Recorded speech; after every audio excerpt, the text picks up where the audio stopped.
कालिदास जे Kalinga was the lord of the ocean Raghuvamsha लिखिले से समय कलिंगर जो इतिहास कलिंगर जो प्रतिपत्ति कलिंगर जो मैरीटाइम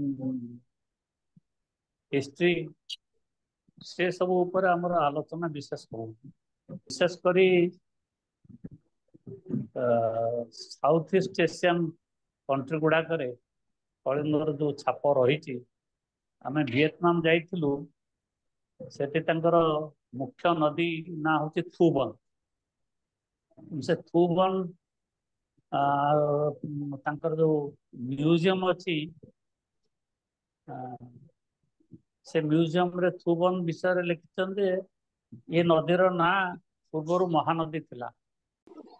समस्त एठू शुभ सकाळ मु फिलाडेल्फिया कहूँ तेणु ये जो ओडिया रो जो सब नुआ नुआ कथा से सब देखिक मु बहुत खुशी आउ बहुत कथा शिखुची मु जने रिटायर्ड साइंटिस्ट आपर मु बर्तमान शिखुची आम मो ओडिशा विषय रे। हमारा प्रत्येक सदस्यों को अनुरोध माने आंतरिक अनुरोध कि दयाकरी जितेबले सांगे सांगे एटा को अपलोड कर दियंती जो दिन हुए टॉकटा से किछि घंटा मध्य अपलोड कर दियंती आपण समस्त को माने हमर आंतरिक अनुरोध दयाकरी एटलिस्ट थरे थरे जितेबले आपनकर सुविधा होची जेते कि टॉक हे सारलानी प्रेजेंटेशन हे सारलानी थरे थरे निजे देखंतु सुनंतु आउ से भलिया लाइक माइंडेड जदि कि आपणकर फैमिली और फ्रेंड्स अच्छंती तांको पाखक भी शेयर करंतु से माने भी देखिबे सुनिबे कहीं ना ये बहुत ये भी गोटे प्रकार लाइब्रेरी कहि परिबे आमर प्रचेष्टा हला आमे माने एटा ऑडियो विजुअल वे रे क्यूरेशन करूछु जेमती आर्काइव रे कि लाइब्रेरी रे बही क्यूरेटेड हे कि थाए एटा ऑडियो विजुअल वे रे क्यूरेटेड होची।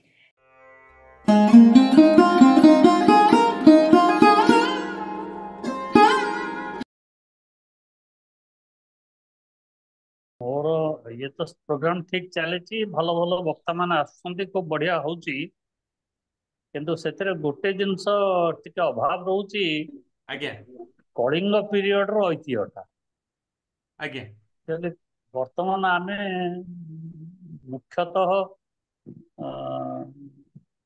आमर समवंशी पीरियड एवं तापर गंग पीरियड ये ऊपर आलोचना करुचे किंतु ता पूर्वरु कलिंग पीरियड सेतबेलू नथिला समवंशी माने आसला बेलू हाँ समवंशी माने आसला बेलू तो आमर सकल उत्कल बोली कहले से अधिकार कला कलिंगटा से छोट हो जाइला दक्षिण को पड़े जाइला किंतु ता पूर्वरु जो कलिंगर पीरियड थिला जो कि लिखिले आमर महाकवि कालिदास जे Kalinga was the lord of the ocean Raghuvamsha लिखिले तेणु से समय कलिंगर जो इतिहास कलिंगर जो प्रतिपत्ति कलिंगर जो मैरीटाइम हिस्ट्री से सब ऊपर आमर आलोचना विशेष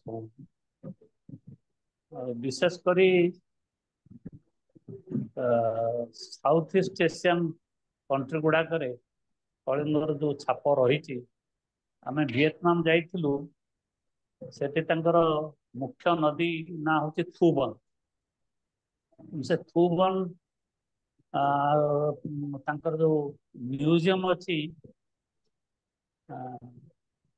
से म्यूजियम रे थुबन विषय लिखिं ये नदीर ना पूर्व महानदी थिला केते गुडे संस्कृत इंस्क्रिप्शन रे जो पुराना समय संस्कृत से अंचल भाषा थिला चंपा बोली से विएटनाम कहते हाँ से संस्कृत जेते इंस्क्रिप्शन अच्छी से भर अनेक इंस्क्रिप्शन रे महानदी नाटा अच्छी ये नदीर ना था महानदी तेणु महानदी निश्चित भाव कलिंग लोक मैंने जाकि ना देते कारण महानदी नाटा तो अन्य कौन सी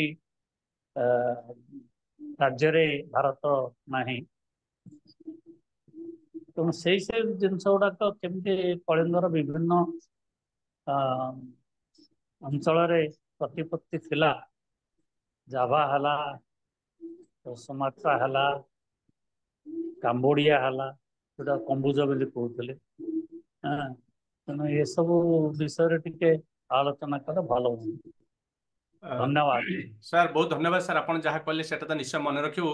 କିନ୍ତୁ ସାର୍ ଆମର 27/8/2023 ପ୍ରୀତା ରାଉତଙ୍କର ଗୋଟେ ଟକ୍ ଅଛି, କଳିଙ୍ଗ ଏକ୍ରସ୍ ମାଇଲ୍ସ ଆଣ୍ଡ ମିଲେନିଆ। ମାନେ ଆପଣ ଯୋଉ କଳିଙ୍ଗର ଯୋଉ ପିରିୟଡ ବିଷୟରେ କହୁଛନ୍ତି ସେଇ ପିରିୟଡଟା ସମ୍ପୂର୍ଣ୍ଣ ରୂପ ଭାବରେ ଡିଲ୍ କରାଯାଇନି, କିନ୍ତୁ ଯୋଉ ନୌବାଣିଜ୍ୟ ଯୋଉ ଆମର ଯୋଉଠି ଯୋଉଠି ଛାପ ଅଛି ସେଇ ବିଷୟରେ 27/8/2023 କଳିଙ୍ଗ ଆକ୍ରସ୍ ମାଇଲ୍ସ ଆଣ୍ଡ ଆଜ୍ଞା ମିଲେନିଆରେ କଭର ଆଜ୍ଞା ହେଇଛି। ଆଜ୍ଞା ବଢିଆ। ମାନେ ସବୁ ତ ସମ୍ପୂର୍ଣ୍ଣ ନୁହେଁ, କିନ୍ତୁ ଏଇ ବିଷୟଟି ନିଶ୍ଚିତ ଭାବରେ ଆମେ ଟଚ୍ କରିଛୁ।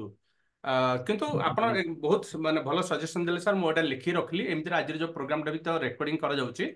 ଆଉ ନିହାର ବାବୁ ଆଉ ପ୍ରୀତା ମ୍ୟାଡାମ ଆଉ ସଞ୍ଜୟ, ମାନେ ଏ ବିଷୟରେ କିଛି କହିବାର ଅଛି?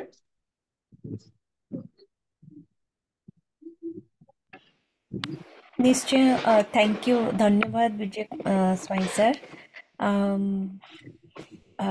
ସାର୍ ସୁନୀଲ ବାବୁ ଯେମିତି କହିଲେ, ଅଲରେଡି ଗୋଟେ ଟକ୍ ତ ହେଇଥିଲା, ଆହୁରି ମାନେ ହେଇପାରିବ ନିଶ୍ଚୟ, କାହିଁକି ନା ସବୁ ଜିନିଷ ଗୋଟେ ମାନେ ବିଧିବଦ୍ଧ ସମୟ ଭିତରେ ସବୁ ଜିନିଷ ତ ମାନେ କଣ୍ଟେନ୍ କରି ହୁଏନି, କିନ୍ତୁ ନିଶ୍ଚିତ ଭାବରେ କରିହେବ। ଯଦି ଅଲଗା ଅଲଗା ସେକ୍ସନ କି ଅଲଗା ଅଲଗା ସବ୍ ଟପିକ୍ ଧରିକି ଆମେ କରିବା, ତାହେଲେ ଆଗକୁ ମଝିରେ କିଛିଟା ଏଭଳିଆ ଟକ୍ ବି ଆମେ କରିପାରିବା।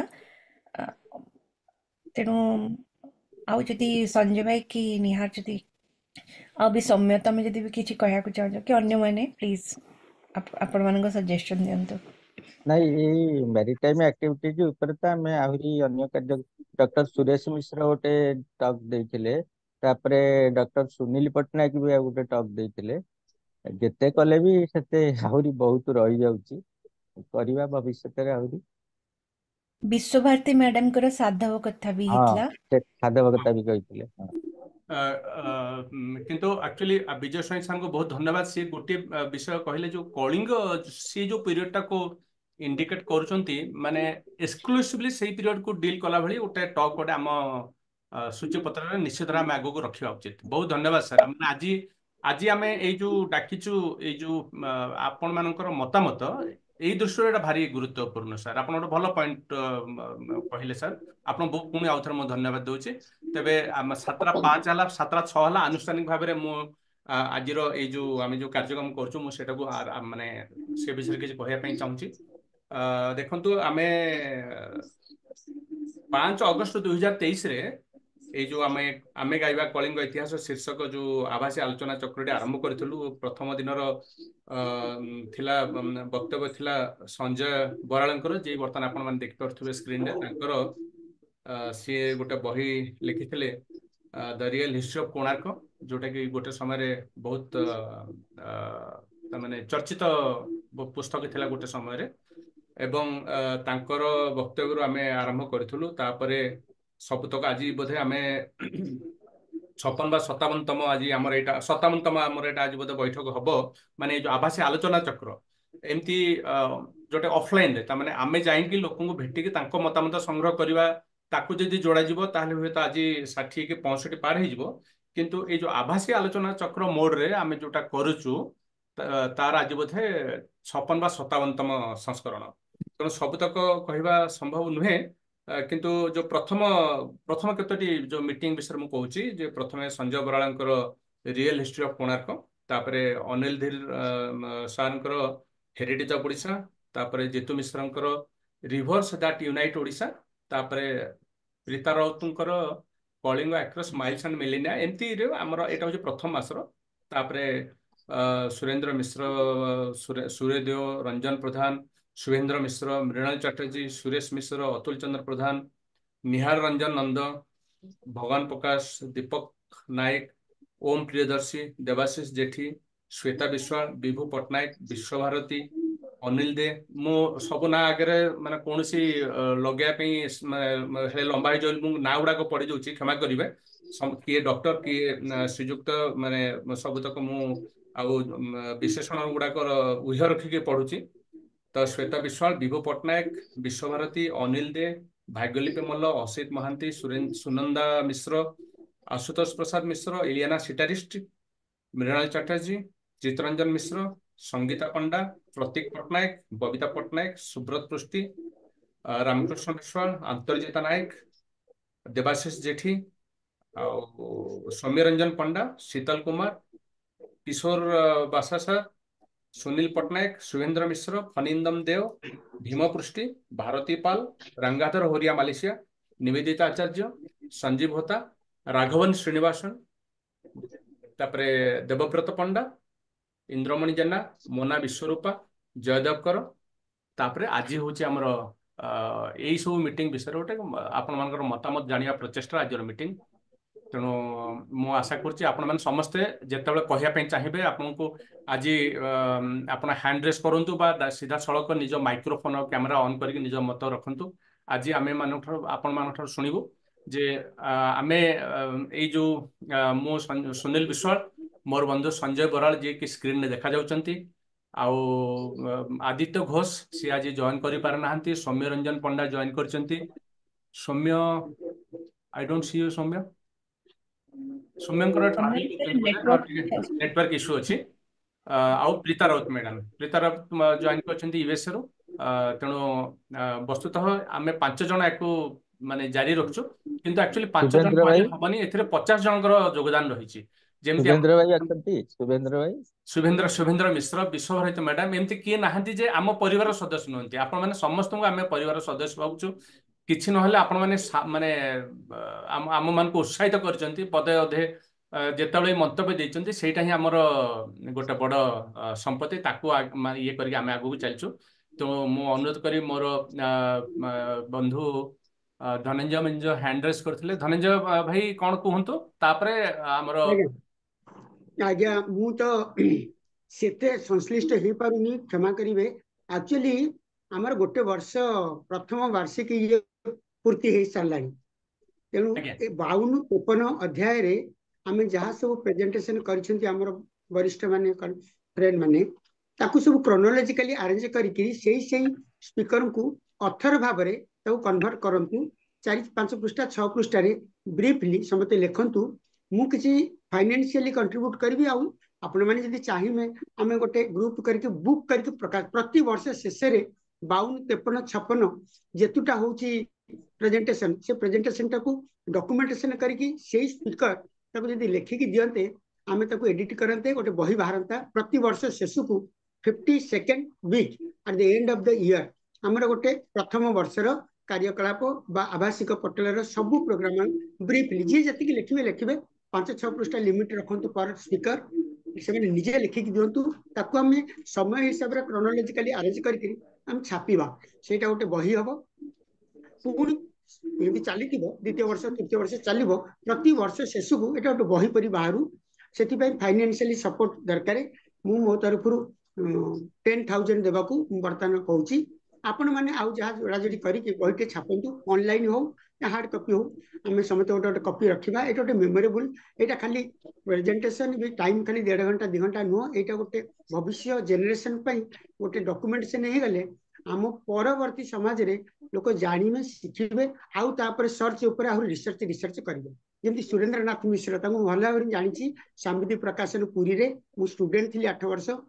मोर गोटे पांडुलिपि था, छपा हो पारानी और कारण थिला सेमतिका बहुत समस्त लेखा। कहा प्रीता मैडम से अमेरिका थी ओडिशा प्रति एत आबिलता एत स्नेह, तेणु समस्त लेखाटा एमती आम भूली जावानी, यूट्यूब रे छाड़देवानी, आम बही आकार छापा। यहाँ मोर गोटे खाली निवेदन से कही बोली जॉइन कर। बर्तमान आउ गोटे प्रोग्राम मोर अच्छी प्रेजेंटेशन संस्कृत रे तिरुपति यूनिवर्सिटी, तेणु मु छाड़ी पारे मझे। तेणु मोर एति खाली निवेदन, जदि आपन को मतामत भल लगिला ताल मते कांटेक्ट करिवे। मु अकाउंट नंबर देबे, मु 10,000 पेमेंट करिवि। अन्य मान को मु एठी रिक्वेस्ट करिवि on behalf of Kalinga Itihas, please financially मध्ये सपोर्ट करंतु। बहीटा बाहर सब अथर को गोटे गोटे कॉपी मिलू, ऑनलाइन हेले मध्ये चलिबो। आपन को ऊपर एटा डिपेंड करछ। नमस्कार।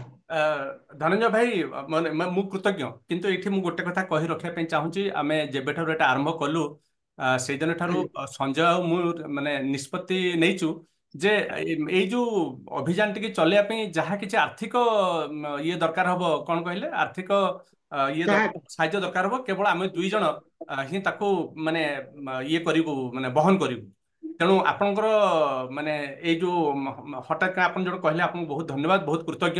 ଆପଣ ମନରେ ରଖିଥାନ୍ତୁ ମାନେ ଭଗବାନ କରନ୍ତୁ ସେମିତି ଦରକାର ହେଲେ ଆମେ ନିଶ୍ଚୟ ଆପଣଙ୍କୁ କହିବୁ।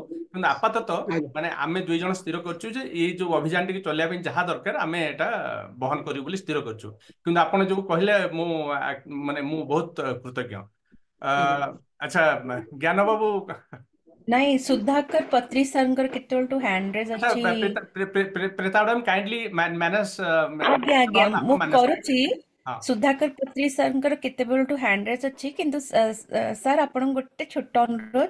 ଆପଣ କହିଲା ପୂର୍ବରୁ ମାଇକ୍ ଅନମ୍ୟୁଟ୍ କଲା ପୂର୍ବରୁ ମୁଁ ଖାଲି ଗୋଟେ ଜିନିଷ ବିଜୟ କୁମାର ସ୍ୱାଇଁ ସାର୍ଙ୍କୁ ଆଉ ଟିକେ ଆଡ୍ କରିଥାନ୍ତି କଥାବାର୍ତ୍ତା ପୂର୍ବରୁ ଗୋଟେ କଥା ସାର୍ ଆପଣ ବୋଧହୁଏ କଳିଙ୍ଗ ହେରିଟେଜ ବହିଟି ଲେଖିଛନ୍ତି, ଦ କଳିଙ୍ଗ ହେରିଟେଜ, ସେଟା ଆପଣ ବୋଧହୁଏ ତାର ଅଥର। ସେ ଆଜ୍ଞା ବହିଟି ଏତେ ମାନେ ଏତେ ଇନଫର୍ମେଟିଭ ବହି, ଏତେ ସୁନ୍ଦର ତାର ଲେଖା, ମାନେ ମୁଁ ଆଶା କରୁଛି ଯେ ସବୁ ସ୍କୁଲ ମାନଙ୍କରେ କଲେଜ ମାନଙ୍କରେ ଆର ଖଣ୍ଡେ ଖଣ୍ଡେ କପି ଆଟଲିଷ୍ଟ ଓଡ଼ିଶା ହଉ ଭାରତ ହଉ ମାନେ ଆଭେଲେବଲ୍ ରୁହନ୍ତା। ତ ଆପଣଙ୍କୁ ଏଇ ଯୋଉ ଆକ୍ନଲେଜମେଣ୍ଟଟା ମୁଁ ସେତେବେଳେ କହିପାରିନଥିଲି। ଆମେ ପରେ ପୁଣି ଥରେ ଏଇ ଜିନିଷକୁ ଆସିବା। ବର୍ତ୍ତମାନ ମୁଁ ଆପଣଙ୍କୁ ବହୁତ ଧନ୍ୟବାଦ ସ୍ୱାଇଁ ସାର୍। ସୁଧାକର ଧନ୍ୟବାଦ ପତ୍ରୀ ଆପଣଙ୍କୁ। ସୁଧାକର ପତ୍ରୀ ସାର୍, ଆପଣ ଦୟାକରି ଅନମ୍ୟୁଟ୍ କରି ଆପଣଙ୍କର ବକ୍ତବ୍ୟ ରଖନ୍ତୁ। ସମସ୍ତଙ୍କୁ ମୋର ନମସ୍ତେ।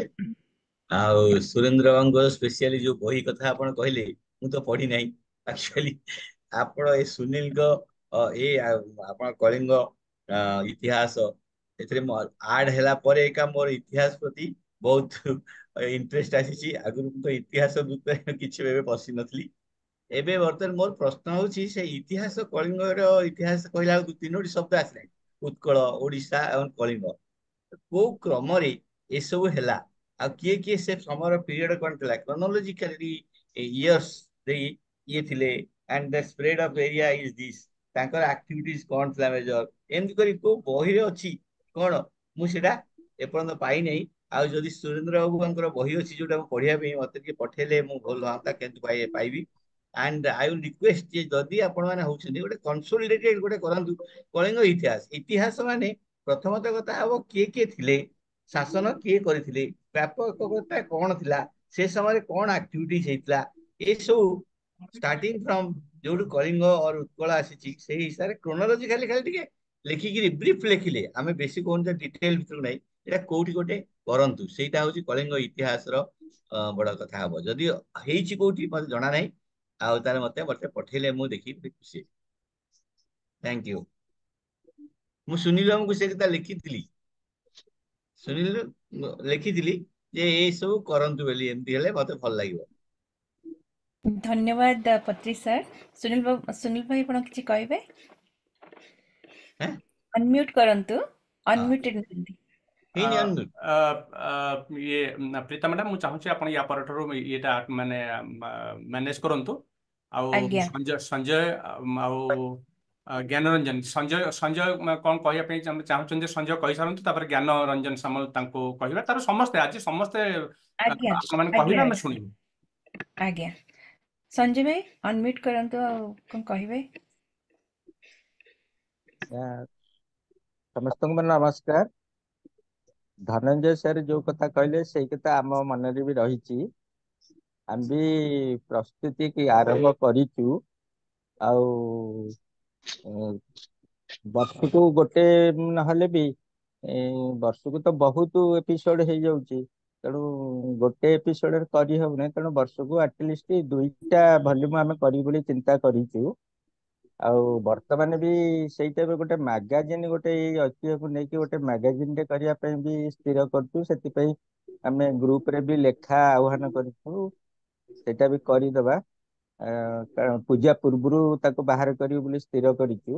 ଆଉ ସେଇ ଯୋଉ ଇଣ୍ଡେକ୍ସ ଟାଇପର ଧନଞ୍ଜୟ ସାର୍ କହିଲେ ସେଇଟା ତ ନିଶ୍ଚୟ କରିବା, ନହେଲେ ଲୋକ ଜାଣିବେ କେମିତି।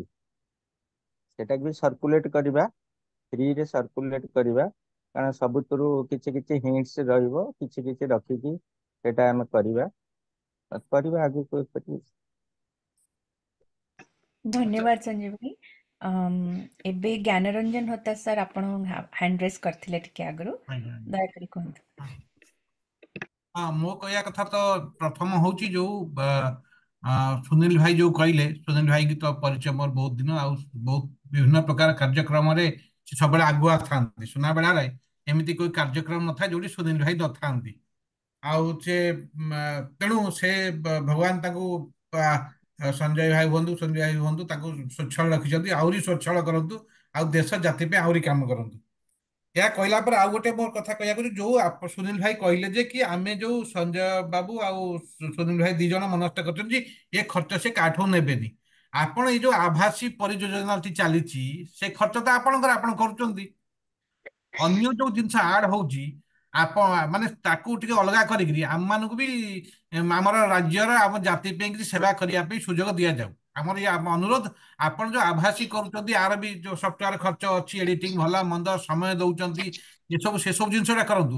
ଯୋଉ ଆମର ଯୋଉ ବର୍ତ୍ତମାନ ଏଇ ଗ୍ରୁପର ଯୋଉ ସଭ୍ୟା ମାନଙ୍କର ଯୋଉ ଆଡିସନାଲ ଇନପୁଟରେ ଯୋଉ କାର୍ଯ୍ୟକ୍ରମ ଗୁଡିକ ହବ ସେଥିରେ ଆପଣ ସମସ୍ତଙ୍କ ଯଦି ସହଯୋଗ, ସମସ୍ତେ ତ କିଏ ଆପଣ କାହାକୁ ମାଗି ନାହାନ୍ତି, ମୁଁ ଜାଣିଛି କି ଆପଣଙ୍କ ଉପରେ ତ ବ୍ୟକ୍ତିଗତ ଭାବରେ ଜାଣେ, ପରିବାର ସହିତ ସମ୍ପର୍କ, ଆପଣ ବ୍ୟକ୍ତିଗତରେ ବହୁତ ସ୍ୱଚ୍ଛଳ, ଆପଣ ସବୁ କରିପାରିବେ, କିନ୍ତୁ ସମସ୍ତଙ୍କୁ ସୁଯୋଗ ଦିଆଯାଉ। ଏଇଟା ଗୋଟେ ଜାତିର ଆହ୍ୱାନ, ଜାତିର କାମ। ଆଉ ଆପଣ ଯୋଉଟା ଚଲେଇଛନ୍ତି ସେଇଟା ଆପଣ କରନ୍ତୁ, କିନ୍ତୁ ଏଇ ଯୋଉ ଆଡିସନାଲ ଜିନିଷ ଗୁଡା ସବୁ ଆସୁଛି ଧୀରେ ଧୀରେ ହେଇପାରେ ଆହୁରି ବଢିବ, ଦରକାର ପଡ଼ିଲେ ମାନେ ଆହୁରି ବି ମାନେ ମତାମତ ଆସିପାରେ, ତେଣୁ ସେଥିରେ ଅନ୍ୟମାନଙ୍କୁ ସୁଯୋଗ ଦିଆଯାଉ। ତେଣୁ ସେଇଟା ହେଲେ କଣ ନା ସମସ୍ତଙ୍କର, ଆମକୁ ବି ଲାଗିବ କି ଆମେ ବି ଏ ଗ୍ରୁପର, ମୁଁ ଆପଣଙ୍କୁ ବି ଆଗରୁ ବି ଇନଡାଇରେକ୍ଟଲି କହିଛି, କାରଣ ବଡ ଭାଇ ହିସାବରେ ମୋର ସେ ସତ୍ସାହସ ନଥିଲା କି ଭାଇ ମୁଁ ବି କିଛି ସହଯୋଗ କରିବା ପାଇଁ ଚାହୁଁଛି, ତେଣୁ ମୁଁ ସେଥିପାଇଁ କହିବାର ମୁଁ ସତ୍ସାହସ ମୋର ନଥିଲା। ଆଜି କିନ୍ତୁ ଡିସ୍କସନ ବେଳେ ମୁଁ କହୁଛି ଯୋଉ ଆପଣ ଚଲେଇଛନ୍ତି ଆପଣଙ୍କ ଚଲାନ୍ତୁ, ସେଇଟା ଠିକ ଅଛି। ସେଟା ଅଛି ଯୋଉ ଆମର ଯୋଉ ମତାମତ ଆସୁଛି ସଭ୍ୟା ମାନଙ୍କର, ଆଉ ଯୋଉମାନେ ସ୍ୱଚ୍ଛାକୃତ ଭାବରେ ଦଉଛନ୍ତି କାହା, ସେଟା ଆପଣ ଡିସ୍କସନ କରିବା ଦରକାର ନାହିଁ। ସେଇଟାକୁ ନେଇକରି ଆମେ ତ ଏଇ ଆମର ସମାଜ ପାଇଁ, ଆମ ଜାତି ପାଇଁ ଖର୍ଚ୍ଚ ହବ, ଆଉ ସମସ୍ତେ ସ୍ୱଚ୍ଛଳ, ତେଣୁ ସେଥିରେ ମୋର ଏଇ ଗୋଟେ ମତାମତ। ଆଉ ଦ୍ୱିତୀୟ କଥା ହେଲା, ଯାହା ବି ଛପା ହବ ଯେମିତି ଆମର ତାହାର ତାର ଯୋଉ କଣ୍ଟେଣ୍ଟ ରହିବ ସେଇଟା ଗୋଟେ ବିଜ୍ଞ ଲୋକଙ୍କର କମିଟି କରା, ଯୋଉମାନେ ଇତିହାସ ସମ୍ପର୍କ ଜାଣନ୍ତି। ଯେମିତି ଆଜିକାଲି ଗୋଟେ ଚାଲିଛି ସୋସିଆଲ ମିଡିଆରେ, ଯିଏ ଯାହା ଲେଖିଦେଲା ଲୋକ ଭାବିଲେ ସେଇଟାକୁ ପଢିଦେଲେ ଆଉ ସେଇଟାକୁ ସତ ଭାବୁଛନ୍ତି, ସେ ଜିନିଷଟା ନ ହଉ। ଗୋଟେ କମିଟି ହଉ ଯୋଉମାନଙ୍କର ପ୍ରପର, ଯେମିତି ରିସର୍ଚ୍ଚ ପେପର ଲେଖାଯାଏ, ପ୍ରପର ରେଫରେନ୍ସ ଲେଖା ହେଇକି ଯୋଉଟା ଲେଖାଯିବ, ନହେଲେ ଯାହା ନାହିଁ ତା ଲେଖିଦେଇ ଯାହା ନାହିଁ ତା ଛାପିଯିବ, ସିଏ ପୁଣି ସମୟ କାଳରେ ସେଇ ଇତିହାସକୁ ଭୁଲ ଭାଲ ଇତିହାସ ଯୋଉ ଆମେ ଆଜି ବି ପଢୁଛେ ସେ ଆଗକୁ ପଳେଇବ। ତେଣୁ ସେଇ ଯୋଉ ଗୋଟେ କମିଟି ହଉ ଯୋଉମାନେ ଇତିହାସ ଜାଣିଛନ୍ତି, ଆଉ ପ୍ରପର ରେଫରେନ୍ସ ଗୁଡା ସବୁ ଚେକ୍ ଚାକ୍ କରିକିରି ଯୋଉ ପବ୍ଲିକେସନ ହବ ସେଟା ଅଥେଣ୍ଟିକ, ପୁରା ମାନେ ଏଟା ଭାରତ ଇତିହାସ ପାଇଁ ବି ଗୋଟେ ରେଫରେନ୍ସ ମେଟେରିଆଲ ହବ, ଓଡିଶା ଇତିହାସ ତ ଲେଖାଯିବ। ତେଣୁ ସେଇ ଗୋଟିଏ କଥା। ଆଉ ଆଉ ମୁଁ ଭାବୁଛି ଏଇ ଯୋଉ ଅନୁରୋଧ ଭାଇ କହିଲେ, ଧନଞ୍ଜୟ ଭାଇ କହିକିରି ଗଲେ, ଆଉ ମୋର ଯୋଉ ଅନୁରୋଧ ରହିଲା ସୁନୀଲ ଭାଇ ଆଉ ସଞ୍ଜୟ ଭାଇ ଆକୁ ଟିକେ ମନେ ରଖିବେ। ଆପଣ ଯୋଉଟା କରୁଛନ୍ତି ବହୁତ ବହୁତ ଧନ୍ୟବାଦ, ଆପଣ ସେଇଟା କରନ୍ତୁ। ଯୋଉ ଆଡିସନାଲ ଜିନିଷ ଗୁଡା ଆସିବ ଧୀରେ ଧୀରେ ଅନ୍ୟମାନଙ୍କୁ କରିବା ପାଇଁ ସୁଯୋଗ ଦିଆଯାଉ। ଏତିକି କଥା। ଧନ୍ୟବାଦ, ଧନ୍ୟବାଦ ଜ୍ଞାନ ବାବୁ, ଆପଣଙ୍କର ମତାମତ ପାଇଁ ଆମେ ମନେ ରଖିବୁ। ଶ୍ରୀନିବାସ ଦାସ ସାର୍, ଆପଣଙ୍କର ଭିଡ଼ିଓ ଅନ୍ ଅଛି, କିଶୋର ପଟ୍ଟନାୟକ ସାର୍ଙ୍କର ଅଛି ଭିଡ଼ିଓ ଅନ୍। ପ୍ରଥମେ ହଁ ଶ୍ରୀନିବାସ ହଁ ଦାସଙ୍କୁ ପଚାରୁଛି, ଯଦି କିଛି ବକ୍ତବ୍ୟ ରଖିବାକୁ ଚାହୁଁଛନ୍ତି ପ୍ଲିଜ୍ ଗୋ ଆହେଡ୍। ହଁ, ନମସ୍କାର ସମସ୍ତଙ୍କୁ। ମୋର ବକ୍ତବ୍ୟର ପ୍ରଶ୍ନ ଉଠୁନି। ମୁଁ ଗୋଟେ ମାନେ ଏକଦମ ପ୍ରାଇମେରୀ ସ୍କୁଲର ଇତିହାସ ଛାତ୍ର ବର୍ତ୍ତମାନ। ମୋ ପ୍ରଫେସର ଅନୁସାରେ ତ ଏଇଟା ଭାରି ଏନରିଚଡ, ଏଇ ବର୍ଷକ ଭିତରେ ଯେତିକି ଶୁଣିଲିଣି ବଡ ସୁନ୍ଦର ଲାଗୁଛି, ଚାଲିଛି। ମୁଁ ଦିଟା ଜିନିଷ କହିବି, ଗୋଟେ ଜଷ୍ଟ ଆପଣମାନେ ତାକୁ ଦେଖନ୍ତୁ, ତା ବିଷୟରେ ଟିକେ ଫର୍ଦର ଆଲୋଚନା କରନ୍ତୁ। ଗୋଟେ ଇତିହାସଟାକୁ ଆମେ ପ୍ୟାସିଭଲି ଇତିହାସଟାକୁ ଥରୋଲି ଦେଖିବା, ମେଟିକୁଲସଲି ଦେଖିବା, କିନ୍ତୁ ପ୍ୟାସିଭଲି ତାକୁ ଦେଖୁଛନ୍ତି। ଆଉ ଗୋଟେ ହଉଛି ଯେ ଆମର ବର୍ତ୍ତମାନ ଆକ୍ଟିଭିଟି ଯୋଉଟା କି ଆଉ 100 ବର୍ଷ ପରେ ସେ ଇତିହାସ ହବ, ଆମେ ଗୋଟେ ଦୁର୍ବଳ ଏଇ ପିଢି ହିସାବରେ ମନେ ରଖାଯିବା ଉଚିତ କି ଆମେ ବର୍ତ୍ତମାନ କିଛି ସେମିତି କରିବା କଥା ଯୋଉଟା ଭବିଷ୍ୟତରେ ବି ଆମ ପିଢି ମାନେ ଓଡିଶାବାସୀ, ଓଡିଶା କଳିଙ୍ଗ ର ଏଇ ପିଢିଟାକୁ ମନେ ରଖିବେ ବା ସେମାନେ ତା ଦ୍ୱାରା ଇନ୍ସପାୟାର୍ଡ ହେବେ। ଆମ ପାଖରେ ବର୍ତ୍ତମାନ ପ୍ରଚୁର ସୁଯୋଗ ଅଛି। ରିସେଣ୍ଟଲି ଆମେ କିଛିଟା ପ୍ରୋଗ୍ରାମ କଲେ ଯୋଉଥିରେ କି ଆକ୍ଟିଭିଟି ବେସ୍ଡ ଥିଲା। किछिटा प्रपोजल भी आसला एटा करबा बोली कि बर्मा देश म्यांमार ऊपर गोटे डिस्कशन होइतला गोटे इनपुट भी आसला किछि काम भी हेइछि ये हमर रेंगाधर सार सहित डिस्कशन बेले सेमती गोटे भल भल प्रपोजल आसला कमला मैडम बर्तमान किसी ता विषय भी से ओडिया शिखेबा पई से कार्यक्रम आरंभ होइछि एइटा भारी माने उत्साहप्रद ए दिरा जिंस यार गोटे सिक्वेल टार हो माने म्यांमार ऊपर डिस्कशन कले गोटे थर कले आउ किछि 2 मास 3 मास 4 मास परे तार सेकंड सिक्वेल टा गोटे आसी डिस्कशन गोटे करा जाय जोटा एक्टिविटी बेस्ड होता हम दी भाग गोटे पैसिव हम हिस्ट्री विषय मेटिकुलसली जानिबा माने एते पढी चंती जानू चंती रिसर्च करचंती चिंता करचंती ताकू सुनबा तो गोटे भाग्यर कथा सेटा चालू आ प्लस हमें एक्टिविटी भी किसी सपोर्ट गोटे हो कौन करा जाय पारे केमती ट्रेडिंग बिजनेस मैन्युफैक्चरिंग ये कथा ही पड़ता बर्मा देश सहित किसी करा जाय पारे कि नहीं मालयसिया इंडोनेशिया ता सहित भी मध्य आलोचना आसला मौजूद भल कथा यहाँ मोर गोटे ऐतिहासिक दायित्व यहाँ इतिहास यहाँ गोटे ऐतिहासिक दायित्व गोटे ये कौच आपण मैंने विषय भी चिंता धन्यवाद अनेक धन्यवाद श्रीनिवास सर बहुत मूल्यवान थॉट्स एंड सजेशंस हमें निश्चय मन रखिबो किशोर पट्टनायक सर आपणकर वीडियो ऑन अच्छी आपण जदि किछि कहबा को चाहउछंती दया करी अनम्यूट करी कहंतु तापरे शुभेंद्र सर भी वीडियो ऑन देखुची तेणु सर आपण भी रेडी था किशोर पट्टनायक सर दया करी अनम्यूट करंतु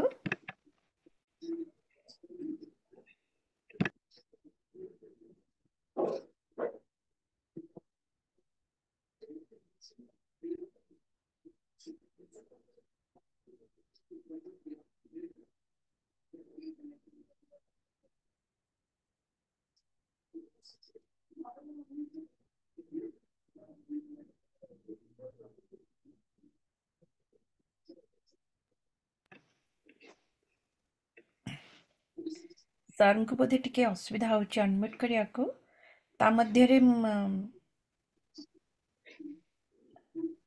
सुनील भाई आ गोटे मतामत इन द मीन टाइम जते बळे रेडी हला भितर कहूची हमर ये ऑर्गेनाइजेशन तो किछि एमिति हमें रजिस्ट्रेशन तो सेमिति किछि हेइनी कलिंग इतिहास आज तारिख में हेनी किंतु खूब शीघ्र माने तेणु कौन मो हेइनी कथा कौन कलिंग इतिहास प्रतिष्ठान कोठी गोटे ना देइकिरी गोटे जदि गोटे आमे संस्था गोटे करन्ते आउ ताकू प्रॉपरली जमती ऐतिहासिक मानू नहीं ताकू नहीं प्रॉपर रिसर्च पे आमे सरकार भी ग्रांट हमको मिल पारिबा आमे भी आगो आगो रही पारिबा जोटा कि वर्तमान आमर यूनिवर्सिटी लेवल ले सब जिनस सब प्राप्ति हेई पारनी बोधुए आमर ये ऑर्गेनाइजेशन आगो माने इतिहास ओडिशा इतिहास में रिसर्च को आ गोटे आगो नहीं पारिबो तेणु ए विषय रे जदि आपण मन आउ टिके चिंता करिकरी आपण ठी जदि आगो नहीं पारिबे आमे विभिन्न प्रकार भारतीय सरकार विभिन्न प्रकार संस्था अछि जो माने ग्रांट दउचंदी तेणु आमे एथरे रिसर्च एसोसिएट मानक नहीं आ विभिन्न प्रकार जो प्रोफेसर माने अछन ताको नहीं करी आमे विधिबद्ध भाव में ओडिया इतिहास को नहीं गोटे इंडिपेंडेंट रिसर्च आमे करि परबे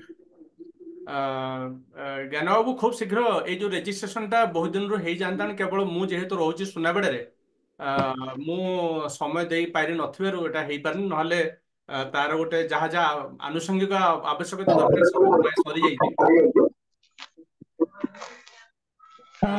खूब शीघ्र थैंक यू किशोर सर करबे माइक अनम्यूटेड अछि सर कहंतु मैडम नमस्कार से कवि जयदेव विषय चर्चा हो कवि जयदेव विषय चर्चा हो निश्चय निश्चय बहुत बहुत निश्चय हम एटा मन रखिबो आगे कहीं एक कथा बंगाली माने दखल करिया चाहउछन तो सान कहउछन कवि जयदेव हमर कहउछन जेहेतु कवि जयदेव आमर ओडिया लोक से तेणु आम संस्कृति आम साहित्य से कहीं नेबे तेणु से विषय चर्चा हो कहते निश्चय हम एटा निश्चय मन रखिबो एई टॉपिक ऊपर खूब शीघ्र गोटे बैठक करिबा बहुत धन्यवाद आपन सजेशन शुभेंद्र सर एबे आपण ଦୟାକରି କିଛି କୁହନ୍ତୁ ଅନମ୍ୟୁଟ୍ କରିକି। ନମସ୍କାର। ଏଇ କଳିଙ୍ଗ ଇତିହାସ ସଂସ୍ଥା ସହିତ ମୁଁ ବୋଧେ ତାର ପଞ୍ଚମ ବୈଠକରୁ ଜଏନ୍ କଲି। ମୋ ବନ୍ଧୁ ସୁନୀଲ ବିଶ୍ୱାଙ୍କଠୁ ଖବର ପାଇ ମୁଁ ଜଏନ୍ କଲି, ଆଉ ତା ପରଠୁ ମୋର ଇଣ୍ଟରେଷ୍ଟ ଏଥିରେ ଧୀରେ ଧୀରେ ବଢି ବଢି ଚାଲିଛି। ଆଉ ଏ ବର୍ଷକ ଭିତରେ ବହୁତ ଡିଫରେଣ୍ଟ ଫିଲ୍ଡରେ ନଲେଜ ଗେନ୍ କରିବାର ସୁଯୋଗ ବି ମତେ ମିଳିଛି। ଆଉ ମତେ ବି କିଛିଟା ବିଷୟରେ ସେୟାର କରିବା ପାଇଁ ଚାନ୍ସ ବି ମିଳିଛି, ଯାହାଫଳରେ ମୁଁ ଅନ୍ୟମାନଙ୍କ ସହିତ ବି ମୋର ଥଟ୍ ପ୍ରୋସେସ କ'ଣ ଅଛି ସେ ବିଷୟରେ ମୁଁ ସେୟାର କରିପାରିଛି। ସେଥିପାଇଁ ମୁଁ ବହୁତ ଆଭାରୀ। ଆଉ ଯଦି ମୁଁ ହିଷ୍ଟ୍ରିକୁ ଦେଖେ, ହିଷ୍ଟ୍ରି ସହିତ ମୋ ପରିଚୟ ବୋଧେ ମୋ କ୍ଲାସ୍ 6 ରୁ କ୍ଲାସ୍ 10 ପର୍ଯ୍ୟନ୍ତ ମୁଁ ହିଷ୍ଟ୍ରି ପଢିଥିଲି। ଆଉ ମୋର ଯାହା ମନେ ହୁଏ ମୋର କ୍ଲାସ୍ 10th ର ଓଭରଅଲ ମାର୍କସ କମିବା ପଛରେ history is one of the reason. ସେଥିରେ ଯେହେତୁ ମୁଁ କମ୍ ମାର୍କ ପାଇଥିଲି, ଟୋଟାଲ ମୋର ପରସେଣ୍ଟେଜ କମି ଯାଇଥିଲା।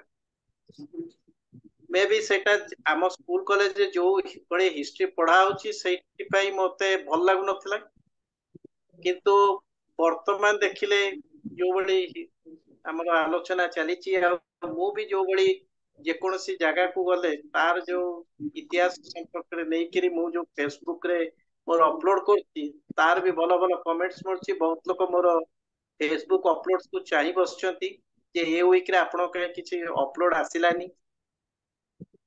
ଆଗକୁ ଏଇଭଳିଆ ଚାଲୁଥାଉ, ଆଗକୁ ମୋର ନଲେଜ ବଢି ବଢି ଚାଲୁ, ଆଉ ସମସ୍ତଙ୍କ ସହିତ ଆମର କଳିଙ୍ଗ ଇତିହାସ ଅନୁଷ୍ଠାନ ଉନ୍ନତରୁ ଉନ୍ନତିତର କରୁ, ସେତିକି କାମନା। ବହୁତ ବହୁତ ଧନ୍ୟବାଦ ସୁରେନ୍ଦ୍ର। ଆପଣ ଆମର କଳିଙ୍ଗ ଇତିହାସ ଗୋଷ୍ଠୀର ଏକ ବହୁତ ଇନଭାଲୁଏବଲ୍ ସଦସ୍ୟ। ଆଉ ଆପଣଙ୍କର ନିଜର ବି ଯେଉଁ ଟକ୍ ଗୁଡ଼ିକ, ଗୋଟେ ଟକ୍ ଯେଉଁ ଥିଲା ବହୁତ ବଢ଼ିଆ ଟକ୍ଟେ ଥିଲା। ଆଉ ମୁଁ ଏବେ ଏବେ ପଞ୍ଚାନନ ମହାପାତ୍ର ସାର୍ଙ୍କର ହ୍ୟାଣ୍ଡ ରେଜ୍ ଦେଖୁଛି, ଭିଡ଼ିଓ ଅନ୍ ଦେଖୁଛି। ଦୟାକରି ଆପଣ ଅନମ୍ୟୁଟ୍ କରି ପଚାରନ୍ତୁ।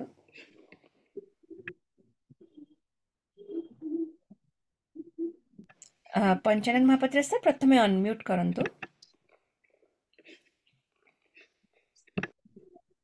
ଏବେ ମ୍ୟାଡାମ ଭିଜିବୁଲ ଭିଡିଓ ଅଡିଓ?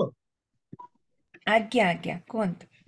ତ ଆକ୍ଚୁଆଲି ମୁଁ ଦୁଇଟା ପଏଣ୍ଟ ରଖିବା ପାଇଁ ଚାହୁଁଛି। ଫାର୍ଷ୍ଟ ପଏଣ୍ଟ ହେଲା ଯେ ଓଡ଼ିଶାରେ ଟ୍ରାଇବାଲ ପପୁଲେସନ ବହୁତ ଅଛନ୍ତି। ଯଦି ଟୋଟାଲ ପପୁଲେସନ ଦେଖାଯାଏ ବୋଧେ 30% ପପୁଲେସନ ଟ୍ରାଇବାଲ ଅଛନ୍ତି। ତେଣୁ ତାଙ୍କ ଉପରେ ଟିକେ ରିସର୍ଚ୍ଚ ହେଲେ ଭଲ ହୁଅନ୍ତା।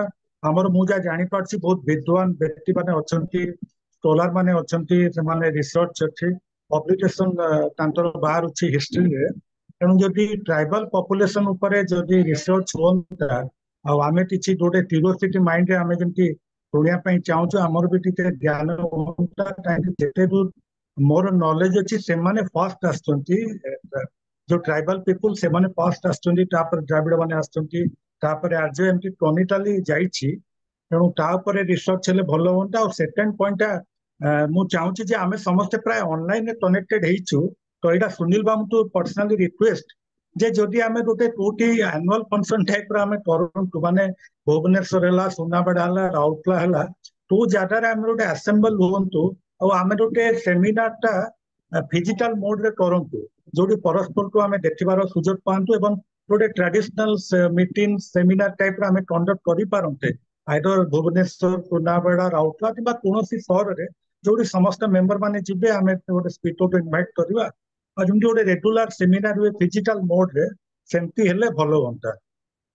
Thank you. ଧନ୍ୟବାଦ ପଞ୍ଚାନନ ସାର୍। ଗୋଟେ ମିନିଟ। ପଞ୍ଚାନନ ବାବୁ, ଆପଣଙ୍କର 23/6/2024 ଆମର ସଞ୍ଜୀବ ହୋତା, ଯିଏକି ଗୋଟେ ସମୟରେ କୋରାପୁଟର କଲେକ୍ଟର ଥିଲେ, ସିଏ ଗୋଟେ ଏଇ ଏକ୍ଜାକ୍ଟଲି ଯୋଉ ଟପିକ ବିଷୟରେ ଆପଣ ସଜେଷ୍ଟ କଲେ ତା ଉପରେ ଗୋଟେ ସେ ଦେଇଛନ୍ତି ଟକ୍, ଓଡ଼ିଶାର ଜନଜାତି। ମୁଁ ଯାହା କହୁଛି ମାନେ କୌଣସି ବିଷୟବସ୍ତୁ ସମ୍ପୂର୍ଣ୍ଣ ନୁହେଁ, ଆମେ ସେ ବିଷୟରେ ଆହୁରି ଆଲୋଚନା କରିବା ବାକି ଅଛି। କିନ୍ତୁ ଆମେ ଓଡ଼ିଶାର ଜନଜାତି ବୋଲି ଗୋଟେ ଟକ୍ଟେ ଆମେ ସେ ବିଷୟରେ କରିଛୁ। ଆପଣ ସେଟା ଟିକେ ଦେଖିଦେବେ ଟିକେ, ହେଲା। ଧନ୍ୟବାଦ। Preeta madam, over to you. ଆଜ୍ଞା, ଚନ୍ଦ୍ରା ମ୍ୟାଡାମଙ୍କର ହ୍ୟାଣ୍ଡ ରେଜ୍ ବଟନ ଦେଖୁଛି। ମାଉସୀ ଆପଣ ଅନମ୍ୟୁଟ କରି କୁହନ୍ତୁ। Thank you. ସମସ୍ତଙ୍କୁ ଏଠୁ ଶୁଭ ସକାଳ। ମୁଁ ଫିଲାଡେଲଫିଆରୁ କହୁଛି।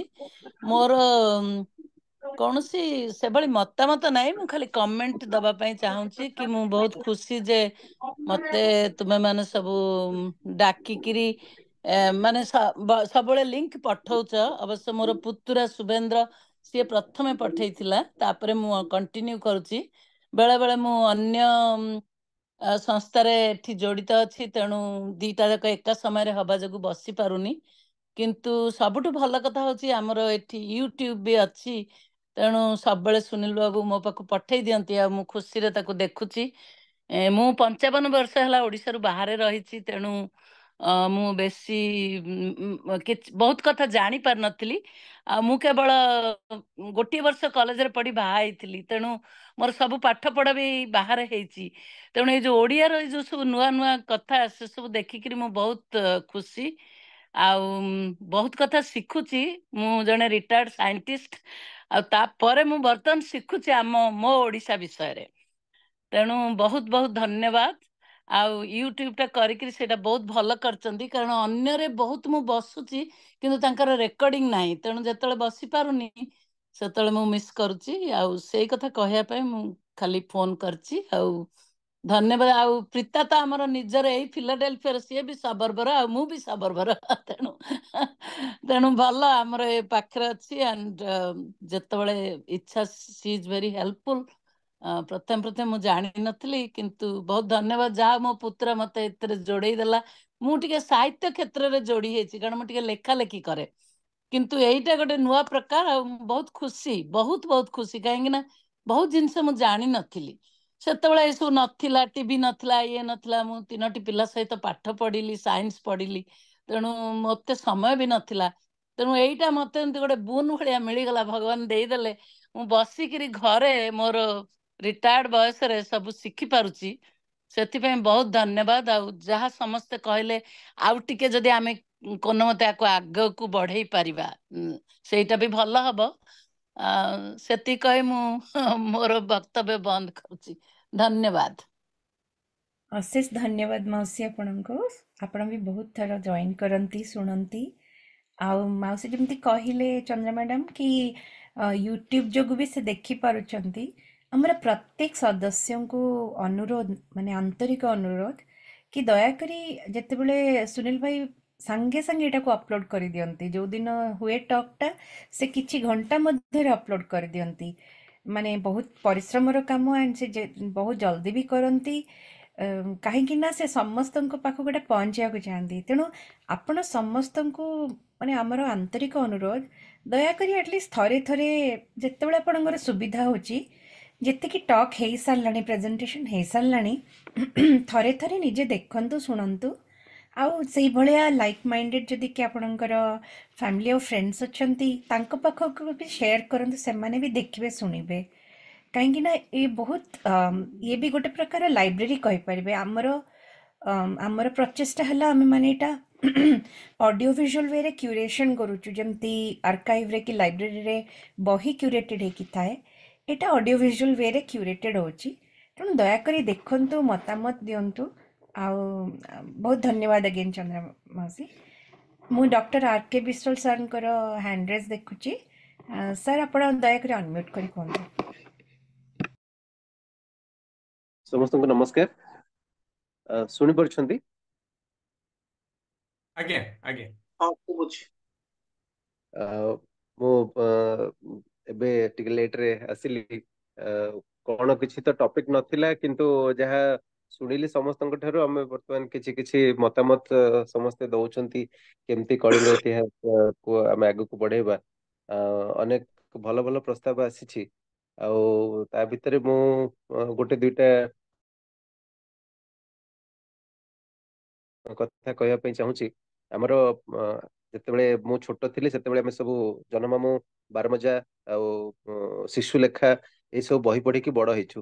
ଆଜିକାଲି ପିଲାଙ୍କ ପାଇଁ ସେ ସବୁ ସୁଯୋଗ ନାହିଁ। ଇତିହାସକୁ ପଢେଇବାକୁ, ଇତିହାସ ନାଁ କହିଲେ ପିଲାମାନେ କ୍ଲାସ ଛାଡିକି ପଳେଇ ଯିବେ।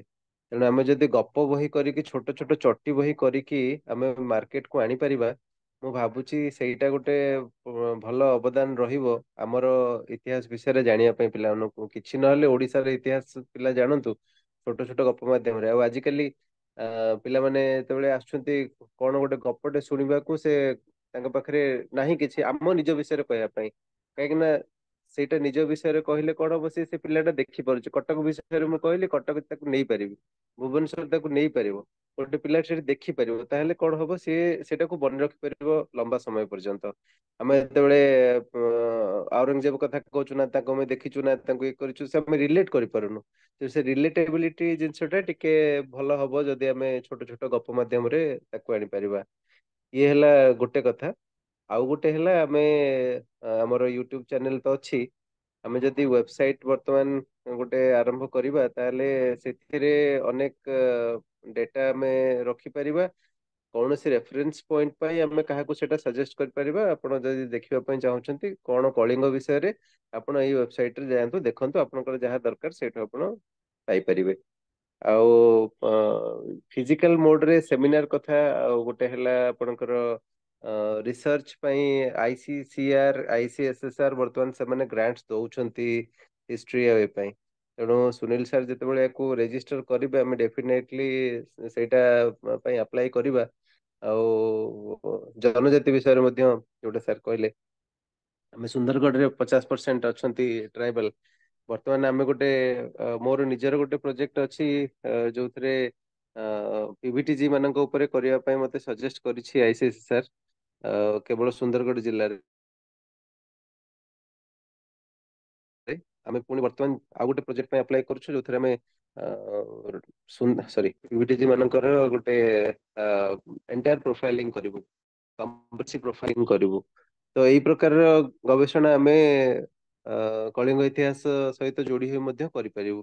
ଆମର ଯଦି ରେଜିଷ୍ଟ୍ରେସନ ଟା ଜଲ୍ଦି ହେଇଯିବ ଆମକୁ ସୁବିଧା ବି ହବ। ଆମର ବିଭିନ୍ନ ଜାଗାରେ ଅଛନ୍ତି କଳିଙ୍ଗ ଇତିହାସର ସମସ୍ତ ସଦସ୍ୟ, ତ ସେମାନଙ୍କ ସହିତ ମିଶି କାମ କରିବା ପାଇଁ ଭଲ ଲାଗିବ। ତା ସହିତ ଏଇ ଯୋଉ ଛୋଟ ଛୋଟ ବହି ଆମେ ବାହାର କରିବା। ଆଉ ଗୋଟେ ସବୁଠୁ ବଡ ଚ୍ୟାଲେଞ୍ଜ ଯାହା ମତେ ବହୁତ ଦିନରୁ ଲାଗି ଆସୁଛି, ଇଭେନ ସୁନୀଲ ସାର୍ଙ୍କ ସହିତ ମଧ୍ୟ କଥା ହେଇଛି ସେ ବିଷୟରେ, ଆଉ ଅନ୍ୟ ସଦସ୍ୟ ମାନଙ୍କ ସହିତ ମଝିରେ ମଝିରେ କଥା ହେଇଛି ଯେ ଆମର ଓଡିଆ ପବ୍ଲିକେସନ ଯୋଉ ହଉଛି, ଯୋଉ ବହି ଗୁଡାକ ଆମେ ସବୁ ପବ୍ଲିଶ କରୁଛୁ, ଯୋଉ ପବ୍ଲିଶର ମାନେ ଅଛନ୍ତି ଓଡିଶାରେ, ସେମାନେ ଟିକେ ଟେକ୍ ସାଭି ହବା ପାଇଁ ଇଚ୍ଛୁକ ନାହାନ୍ତି, ଯାହା ଆମକୁ ଜଣା ପଡେ। ଆମେ ଅନେକ ବହି ଅନେକ ଲେଖକ ମାନେ ଲେଖୁଛନ୍ତି, କିନ୍ତୁ ସେ କଣ କରୁଛନ୍ତି, କେବଳ ହାର୍ଡ କପି 300 400 କପି ଜଣକୁ ଦେଇଦେଲେ, ସେ କପି ସେଇଠି ବିକ୍ରି ହେଲା କି ନହେଲା ସେଇଠି ରହିଗଲା। ଆମ ବହିଟା ଗ୍ଲୋବାଲି ରିଚ୍ ହବା ଦରକାର, ପ୍ରତ୍ୟେକ କଣ୍ଟ୍ରିରେ ସେଇଟା ଆଭେଲେବଲ ହବା ଦରକାର। ଆପଣ ଆମାଜନରେ ଆଣନ୍ତୁ, amazon.com ରେ ଆସିବା ଦରକାର। ହେଲେ ଯୋଉ ଓଡିଆ ମାନେ ବାହାରେ ଅଛନ୍ତି ଆମେ ତାଙ୍କ ସହିତ କନେକ୍ଟ କରିପାରିବା। ଏଇ ଜିନିଷଟା ଆମର ଟିକେ ଅଭାବ ରହିଯାଉଛି। ଆମେ ଯଦି ତାକୁ ଧ୍ୟାନ ଦେବା, ମୁଁ ଭାବୁଛି ଆମେ ଖୁବ ଶୀଘ୍ର ପୁଣି ଥରେ ଯୋଉମାନେ ଭୁଲି ଗଲେଣି, ଓଡିଆ ହେଇକି ଓଡିଆ ଭୁଲି ଗଲେଣି, ବିଦେଶରେ ଅଛନ୍ତି, ମନେ ପଡିଗଲେ ତାଙ୍କର ସେଇ ଇମୋସନ ଟା ବାହାରି ଆସୁଛି, ସେମାନେ ପୁଣି ଥରେ ଆମ ସହିତ ଯୋଡି ହେଇଯିବେ। ଆଉ ଗୋଟେ କଥା, ବିଜନେସ କୁ ନେଇକି ଆମେ ଯେତେବେଳେ କଥାବାର୍ତ୍ତା କରୁଛୁ, ଆମ ସହିତ ରିସେଣ୍ଟଲି ମୁଁ ବାଲି ଯାଇଥିଲି, ତ ମୋର ସେଇ ଅନୁଭୂତି ସୁନୀଲ ସାର୍ କହିଥିଲେ କହିବା ପାଇଁ, ଆମେ ଆଉ ସମୟ ପାଇନୁ, କ୍ଷମା କରିବେ, ଆମେ କରିପାରିନୁ। କିନ୍ତୁ ସେଠି ବହୁତ ଜିନିଷ ମୁଁ ଦେଖିଲି, ଭାରତର କଲଚର ହଉ କିମ୍ବା ଓଡିଶାର କଲଚର ହଉ, ବହୁତ କିଛି ଅଛି ସେ ବିଷୟରେ ଆମର ଆମକୁ ଜଣା ନାହିଁ। ଆମର ଯୋଉ ବିଚ୍ ଗୋଟେ ଅଛି ଆଇଲାଣ୍ଡ, କଳିଙ୍ଗ କିଙ୍ଗ ଆଇଲାଣ୍ଡ, ସେଟାକୁ ହେଇଯାଇଛି କେଲିଂ କିଙ୍ଗ ଆଇଲାଣ୍ଡ ହେଇଯାଇଛି। ସମୟ କ୍ରମେ ସେଇଟା ଚେଞ୍ଜ ହେଇଛି, ଏଇ ନାଁକୁ ଆସିଯାଇଛି। ଅ ଓଡିଶାର ଲୋକ ଅଧିକ ଜାଣିନାହାନ୍ତି। ଆମେ ସେତେବେଳେ ନୌବାଣିଜ୍ୟ କରୁଥିଲୁ। ଏବେ ଆମର ଡାଇରେକ୍ଟ ଫ୍ଲାଇଟ ପାଇଁ ଆମେ ଚେଷ୍ଟା କରିପାରିବା ଯେ ଓଡିଶାରୁ ବିଭିନ୍ନ ସାଉଥ ଏସିଆନ କଣ୍ଟ୍ରିକୁ ଡାଇରେକ୍ଟ ଫ୍ଲାଇଟ ସାଙ୍ଗେ ଯୋଗାଯୋଗ ହଉ। କାହିଁକିନା ଯେତେବେଳେ ଆମେ ଫ୍ଲାଇଟ ଦେଖୁଛୁ ତ ଆମକୁ ଚେନ୍ନାଇ ଯିବାକୁ ପଡିବ, ନହେଲେ କଲିକତା ଯିବାକୁ ପଡିବ। ଏଇଟା ଗୋଟେ ମେଜର ଅସୁବିଧା ଆମମାନଙ୍କୁ ଦେଖିବାକୁ ମିଳୁଛି। ଆଉ ସେଠିକାର ଅ, ଯୋଉ ବାଣିଜ୍ୟ, ସେ ବାଣିଜ୍ୟ ଟା ଅଷ୍ଟ୍ରେଲିଆନ ମାନଙ୍କର ଯୋଗୁ ହିଁ ଭଲ ଚାଲିଛି। କାହିଁକିନା ସେମାନଙ୍କ ପାଇଁ ସେଇ ଫୋକସ ଟା ସେମାନେ ରଖିଛନ୍ତି ବାଲିରେ, ଯେ ଅଷ୍ଟ୍ରେଲିଆନ ଟୁରିଷ୍ଟ ମାନେ ହିଁ ଅଧିକ ପରିମାଣରେ ଆସୁଛନ୍ତି। ତ ତାଙ୍କର ସୁଖ ସୁବିଧାକୁ ଆଖି ଆଗରେ ରଖି ସେମାନେ ତାଙ୍କର ବାଣିଜ୍ୟ କରୁଛନ୍ତି। ତେଣୁ ଆମକୁ ବି କିଛି ଶିଖିବାର ଅଛି ଯଦି ସାଉଥ ଏସିଆନ କଣ୍ଟ୍ରି ଗୁଡାକରୁ ଆମେ ଡାଇରେକ୍ଟ କନେକ୍ଟ କରିପାରିବା ତାହେଲେ ଆମେ ମଧ୍ୟ ଓଡିଶାର ପୁଣି ଥରେ ସେଇ ବାଣିଜ୍ୟ ବ୍ୟବସ୍ଥାକୁ ପୁଣି ଫେରାଇ ଆଣିପାରିବା ଏହା ଦ୍ୱାରା ଅଧିକ ସୁଦୃଢ ହେବ ବୋଲି ମୋର ଆଶା। ଏଇ କିଛି କିଛି ସଜେସନ ଆମେ ଯଦି ଗୋଟେ ଗୋଟେ ଗୋଟେ ଗୋଟେ ବେବି ଷ୍ଟେପ୍ସ ରେ ନେଇପାରିବା ମୁଁ ଭାବୁଛି ଆମର ଗୋଟେ ଟ୍ରୁ କଣ୍ଟ୍ରିବ୍ୟୁସନ ହେଇପାରିବ। ଧନ୍ୟବାଦ। ବହୁତ ଧନ୍ୟବାଦ ଡକ୍ଟର ବିଶ୍ୱାଳ, ଆପଣଙ୍କର ତୁଣ୍ଡ ସୁତୁଣ୍ଡ ହେଉ। ନିଶ୍ଚୟ ହେବ ଆଗକୁ ଯାଇକି, ଆମର ବି ଆଶା। ସୁନିଲ ଭାଇ ହାତ ଆପଣ କଣ କହିବେ କି? ଆପଣଙ୍କର ହ୍ୟାଣ୍ଡ ଦେଖୁଛି। ହଁ ନାଇଁ ଆକ୍ଚୁଆଲି ମୁଁ ଗୋଟିଏ କଥା ଆର୍କେ ବିଶ୍ୱାଳ ସାର୍ ବହୁତ ଧନ୍ୟବାଦ ସାର୍ ଆପଣଙ୍କୁ ଆପଣଙ୍କର ଯୋଉ ମୂଲ୍ୟବାନ ମତାମତ ପାଇଁ। ମୁଁ ଗୋଟେ ଖାଲି କଥାଟେ ଯଦି କହିବା ପାଇଁ ଚାହୁଁଛି, ଦିଟା କଥା ମୁଁ ଆରମ୍ଭରୁ କହିବାର ଥିଲା କହିପାରିନଥିଲି, ଆଉ ଗୋଟେ କଥା ଏବେ ଯୋଡ଼ିବି। ପ୍ରଥମ କଥା ହଉଛି ଏଇ ଯୋଉ ବ୍ରହ୍ମଦେଶ ଆଉ ମାଲେସିଆ ଯୋଉ ଆମେ ଯୋଉ ଆଭାସୀ ବୈଠକ କଲେ, ସେଇ ଯୋଉ ଭିଡିଓଟା ଦେଖିକି ଯଦିଓ ସେ ନଥିଲେ ସେଇ କାର୍ଯ୍ୟକ୍ରମ ସମୟରେ, କିନ୍ତୁ ପରବର୍ତ୍ତୀ ପର୍ଯ୍ୟାୟରେ ଭିଡିଓ ଦେଖିଲା ପରେ ଆମର ଏ ଯୋଉ କଳିଙ୍ଗ ଇତିହାସର ହ୍ୱାଟ୍ସଆପ୍ ଗ୍ରୁପର ଜଣେ ମେମ୍ବର କମଳ କୁମାରୀ ଦାସ ମ୍ୟାଡାମ, ଯିଏକି ରାଜଧାନୀ କଲେଜର ଅବସରପ୍ରାପ୍ତ ପ୍ରାଧ୍ୟାପକ, ସେ ନିଜ ଆଡୁ ସ୍ୱେଚ୍ଛାରେ ସେ କହିଲେ ଯେ ମୁଁ ନିୟମିତ ଭାବରେ ଏଇ ଯୋଉ ମାଲେସିଆରେ ଥିବା ଓଡ଼ିଆ ମାନଙ୍କର ଓଡ଼ିଆ ଶିଖିବା କ୍ଲାସଟା ମୁଁ କରିବି, ଏବଂ ସେଇ ଦିନ ଠାରୁ ଆଜି ପର୍ଯ୍ୟନ୍ତ ପ୍ରତ୍ୟେକ ବୁଧବାର ଓଡ଼ିଆ କ୍ଲାସ ଚାଲିଛି। ବର୍ତ୍ତମାନ ବୋଧେ ହ କ୍ଷ ୟ ଲ ବୋଧେ ପଢୁଛନ୍ତି, ଏବଂ ପ୍ରଥମ ଭାଗରେ କ୍ଲାସ ହଉଛି, ଏବଂ ତା ପରବର୍ତ୍ତୀ ଯୋଉ କିଛି ସମୟ ସେମାନେ ବିଭିନ୍ନ ଓଡ଼ିଆ ଢଗ ଢମାଳି, ଓଡ଼ିଆ ଗୀତ, ଓଡ଼ିଆ ଭଜନ ସେମାନେ ବୋଲୁଛନ୍ତି। ଆଉ ଖୁବ ଶୀଘ୍ର କମଳ କୁମାରୀ ମ୍ୟାଡାମ, ଏଟା ନିଜ ମାନେ ଅଲ୍ କ୍ରେଡିଟ୍ ଗୋସ୍ ଟୁ ହର, ଏଥିରେ ଆମର କିଛି ଇଏ ନାହିଁ।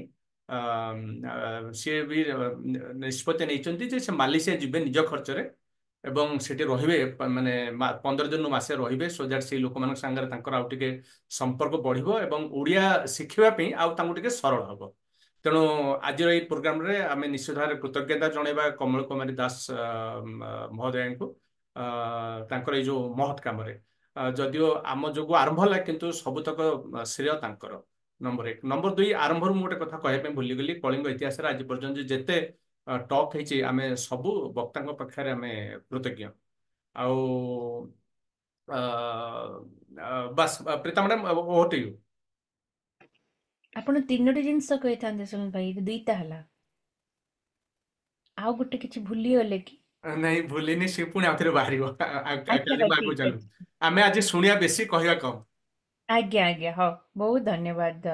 ନିଶ୍ଚିତ ଭାବରେ କମଳ କୁମାରୀ ମ୍ୟାଡାମଙ୍କ ପାଇଁ ତ ଆମର ଅଶେଷ କୃତଜ୍ଞତା। ଏତେ ସୁନ୍ଦର ସେ ଗୋଟେ ନିଜ ଆଡୁ ଆରମ୍ଭ କରିଲେ, ସେଟା ଆହୁରି ବଢି ଚାଲୁ।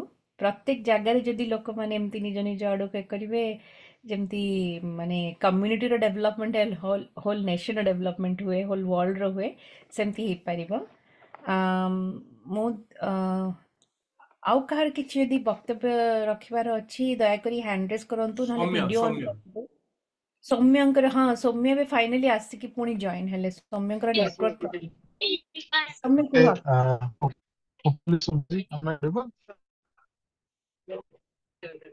ୟେସ୍ ଅଡିବୁଲ, କିନ୍ତୁ ଟିକେ କ୍ୱାଲିଟି ପୁଅର ଅଛି। ଏନିୱେ ସୌମ୍ୟ ଚଳିବ। ତମେ ଭିଡିଓ ଅଫ୍ କରିକି ଖାଲି ଅଡିଓ ଅନ୍ କରି କୁହ, ବେଟର ରହିବ।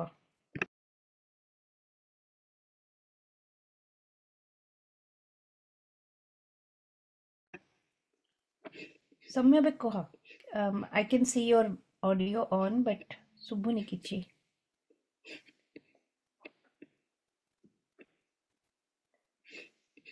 ସୌମ୍ୟଙ୍କର ବୋଧେ ନେଟୱାର୍କ ଇସ୍ୟୁ ଅଛି। ସୌମ୍ୟ ଗୋଟେ କାମ କର, ଚାଟ୍ରେ ଲେଖିଦିଅ, ମୁଁ ସେଟା ପଢିଦେବି ତୁମ ପାଇଁ। ଚାଟ୍ରେ ଲେଖିଲେ ବୋଧେ ତମର ଆସିବ। ଆଉ ତା ଭିତରେ ସଞ୍ଜୟ ଭାଇଙ୍କର ମୁଁ ଭିଡିଓଟା ଅନ୍ ଦେଖୁଛି, ଆଉ ସେ ବୋଧେ ମଝିରେ ବି କୋଉଟା କହିଥାନ୍ତେ କି କିଛି? ସଞ୍ଜୟ ଭାଇ ଆପଣ ମଝିରେ ମତେ ଲାଗୁଥିଲା ହ୍ୟାଣ୍ଡ ରେଜ୍ କରିଥିଲେ। ଆପଣ ଦୟାକରି କୁହନ୍ତୁ ସଞ୍ଜୟ ଭାଇ, ଅନମ୍ୟୁଟ୍ କରନ୍ତୁ। ଆଚ୍ଛା ଆଚ୍ଛା, ମୋର 3 ନମ୍ବର କଥା ମନେ ପଡିଲା, ମୁଁ କହିଦଉଛି।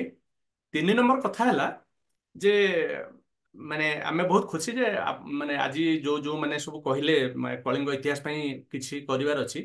ଆଉ ଗୋଟେ ବହୁତ ବଢିଆ କଥାଟେ ମାନେ ଆମେ ସମସ୍ତେ କରିପାରିବା।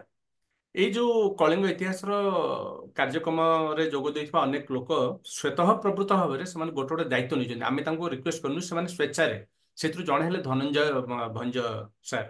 ଧନଞ୍ଜୟ ଭଞ୍ଜ ନିୟମିତ ଭାବରେ ଆମର କାର୍ଯ୍ୟକ୍ରମ ସମ୍ପର୍କରେ ସଂସ୍କୃତ ଭାଷାରେ ସୁରତରୁ ପ୍ରକାଶିତ ହେଉଥିବା ଗୋଟେ ଖବର କାଗଜରେ ସିଏ ଖବର ସବୁ ପ୍ରକାଶ କରି ଆସୁଛନ୍ତି। ତେଣୁ ତାଙ୍କ ପାଖରେ ବି ଆମେ କୃତଜ୍ଞ। ସେମିତି ଆମର ବହୁ ଜଣ ମେମ୍ବର ଆମକୁ ନୂଆ ନୂଆ ଯୋଉ ମାନେ ସ୍ପିକରଙ୍କ ସାଙ୍ଗରେ ଯୋଡ଼ିଛନ୍ତି, ନୂଆ ନୂଆ ବହୁତ ମାନେ ଜ୍ଞାନୀ ସଦସ୍ୟଙ୍କୁ ଆମ ସାଙ୍ଗରେ ଯୋଡ଼ିଛନ୍ତି। ମୁଁ ଆଜି କଥା କହିବା ପାଇଁ ଚାହୁଁଛି ବିଶ୍ୱଭାରତୀ ମ୍ୟାଡାମ, ସିଏ ସେମିତି ମାନେ ସିଏ ଆମର ଯୋଉ ଆଉଟରିଚ୍ କଳିଙ୍ଗ ଇତିହାସ ଯୋଉ ଗୋଷ୍ଠୀର ଯୋଉ ଆଉଟରିଚ୍ ବା ସଞ୍ଜୟଙ୍କର ପରାମର୍ଶ କ୍ରମେ, ଆଉ ଆମେ ଏଟା ଗୋଷ୍ଠୀ ବୋଲି କହିବାନି, କଳିଙ୍ଗ ଇତିହାସ ଚ୍ୟାନେଲ, ତ କଳିଙ୍ଗ ଇତିହାସ ଚ୍ୟାନେଲର ଯୋଉ ଆଉଟରିଚ୍ ଟାକୁ ସିଏ ମାନେ ବଢେଇବାରେ ବହୁତ ସହାୟକ ମାନେ ହେଇଛନ୍ତି। ବିଶ୍ୱଭାରତୀ ମ୍ୟାଡାମ ମାନେ ସ୍ପିକର ମାନେ ଯୋଗାଯୋଗ କରିବାରେ, ନୂଆ ସଦସ୍ୟ ଯୋଡ଼ିବାରେ, ମୁଁ ସବୁତକ ଏଇଠି ମନେ ପକେଇ କହିବା ପାଇଁ ଭୁଲି ଯାଉଛି। ଆଚ୍ଛା, ସେମିତି ଆଉ ଜଣେ ଆମର ସଦସ୍ୟ ହେଲେ ଶୁଭେନ୍ଦ୍ର ମିଶ୍ର ସାର୍। ସେ ସ୍ୱେଚ୍ଛା ଭାବରେ ଆମର କାର୍ଯ୍ୟକ୍ରମରେ, ସେ ତ ବର୍ତ୍ତମାନ ଆମ ପରିବାର ଜଣେ ସଦସ୍ୟ, କିନ୍ତୁ ଆମର କାର୍ଯ୍ୟକ୍ରମ ହୋଷ୍ଟିଂ କରିବାଟା ଆରମ୍ଭ କରି ସେ ଆକ୍ଚୁଆଲି ଜଣେ ନୁହନ୍ତି, ସେମାନେ 2 ଜଣ। ମାନେ ମତେ ବହୁତ ଖୁସି ଲାଗିଲା ଯୋଉଦିନ ମତେ Mrs and mister Shubhendra Mishra କହିଲେ ଯେ ଆମେ ରବିବାର ଦିନ ଅନ୍ୟ କୌଣସି ପ୍ରୋଗ୍ରାମ ରଖୁନୁ, ଯଦି ଆମେ ବାହାରୁ କୁଆଡେ ଯାଉଛୁ ଆମେ ଫେରି ଆସୁ ଘରକୁ, ସୋ ଦ୍ୟାଟ୍ ଆମେ 2 ଜଣ ବସିକି ଏଟାକୁ ଦେଖିପାରିବୁ। ରବିବାର ସନ୍ଧ୍ୟାଟା ଏଇ କାର୍ଯ୍ୟକ୍ରମ ପାଇଁ ଆମେ ରିଜର୍ଭ ରଖିଛୁ। ତ ଯେତେବେଳେ ଏଇଭଳିଆ କମେଣ୍ଟସ୍ ଆମେ ଶୁଣୁ, ଆମକୁ ମନେ ହୁଏ ଯେ ଆମେ ଯୋଉ ମାନେ ଆମେ ପ୍ରଫେସନାଲ ନୁହଁ, ଆମର ଯୋଉ କାର୍ଯ୍ୟକ୍ରମ ପ୍ରସ୍ତୁତିରେ ଗୁଡାଏ ଅଣପ୍ରଫେସନାଲ ମାନେ ଲାକୁନା ଅଛି, କିନ୍ତୁ ତା ସତ୍ତ୍ୱେ ଯୋଉତିକି ଆମେ କରିପାରୁଛୁ ତାକୁ ବି ଅନ୍ୟମାନେ ପସନ୍ଦ କରୁଛନ୍ତି। ଆଉ ଆମ ପାଇଁ ସେଇଟା ବହୁତ ବଡ ଉତ୍ସାହବର୍ଦ୍ଧକ ଭାବରେ କାମ କରୁଛି। ଆମ ପାଇଁ ଏମିତି ନୂଆ ନୂଆ ମାନେ ଯେମିତି ଆମର ବ୍ରହ୍ମଦେଶର ଶୀତଳ କୁମାର ସାର୍, ସିଏ ଆମକୁ ଯୋଗାଯୋଗ କରେଇଲେ ରଙ୍ଗାଧର ହୋରିଆ ନାୟକଙ୍କ ସାଙ୍ଗରେ। ରଙ୍ଗାଧର ହୋରିଆ ନାୟକ ସିଏ ଆମକୁ ଆଉ 2-3 ଜଣ ଇଣ୍ଡୋନେସିଆ ଆଉ କାହା କାହା ସହିତ ଯୋଗାଯୋଗ କରିଛନ୍ତି, ତାଙ୍କର କାର୍ଯ୍ୟକ୍ରମ ଖୁବ ଶୀଘ୍ର ଆପଣମାନେ ଦେଖିବା ପାଇଁ ପାଇବେ। ତେଣୁ ଏମିତି ଭାବରେ ବି ଆପଣମାନେ ଆମ ସହ ଆଉ ଟିକେ ବେଶୀ ଅନ୍ତରଙ୍ଗ ଭାବରେ ଯୋଡ଼ି ହେଇପାରିବେ ଏବଂ ଆମର ଯୋଉ ଆଭିମୁଖ୍ୟ ତାକୁ ଆଉ ଟିକେ ପ୍ରଚାର ପ୍ରସାର କରିପାରିବେ। ଏଇଟା ଗୋଟେ ମୁଁ 3 ନମ୍ବର କଥା, ଯୋଉଟା କି ସେତେବେଳେ ମୁଁ ମାନେ I was not in a position to articulate it, ଯୋଉଟା କି ବର୍ତ୍ତମାନ ମୁଁ କହିଲି। ଧନ୍ୟବାଦ।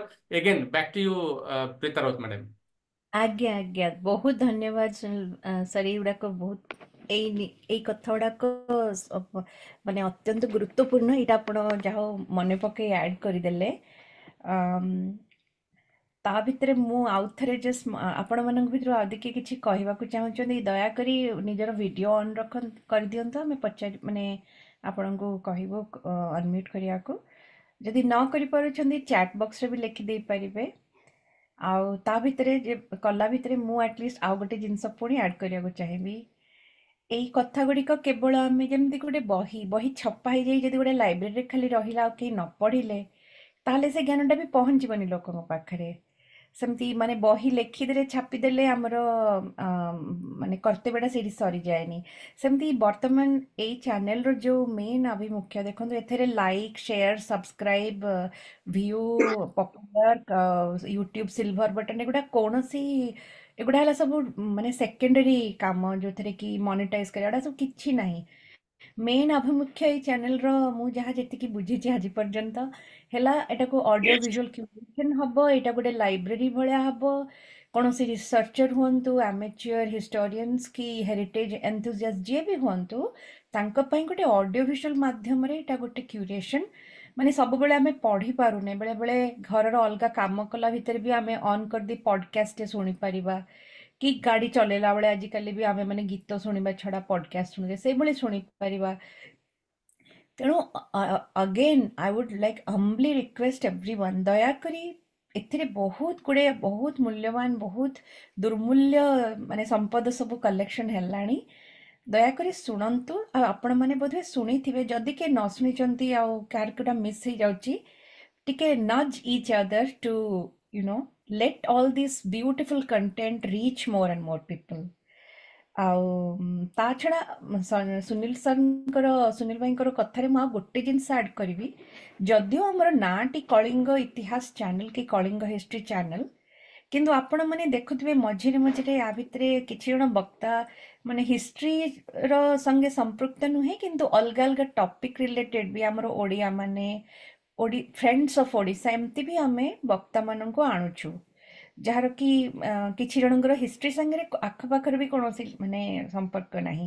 କିଏ ଆର୍ଟର ଫିଲ୍ଡରୁ ଅଛନ୍ତି, କିଏ ଆଉ କେଉଁ ମାନେ ରେଲେଭେଣ୍ଟ ଫିଲ୍ଡରେ କାମ କରୁଛନ୍ତି ଏଜୁକେସନର, କି ଯେମିତି ଗୋଟେ ସ୍ପେଶାଲ ହେଇଥିଲା ସ୍ପେଶାଲ ଏଡ୍ର ଇଣ୍ଟରଭେନସନ୍ ଉପରେ, ଆଉ ଏମିତି ବହୁତ ଗୁଡ଼େ ଜିନିଷ। ଆଉ ଜଣେ ଥରେ ବନେ ବିଶ୍ୱରୂପା ନନ୍ ଓଡ଼ିଆ ବକ୍ତା ଜଣେ ଆସିଥିଲେ, ସିଏ ଓଡ଼ିଶାର ମାନେ ଇତିହାସ ବିଷୟରେ, ନୌବାଣିଜ୍ୟ ଆଉ ଚୋଳ ସାମ୍ରାଜ୍ୟର ସମ୍ପର୍କ ବିଷୟରେ କହିଥିଲେ।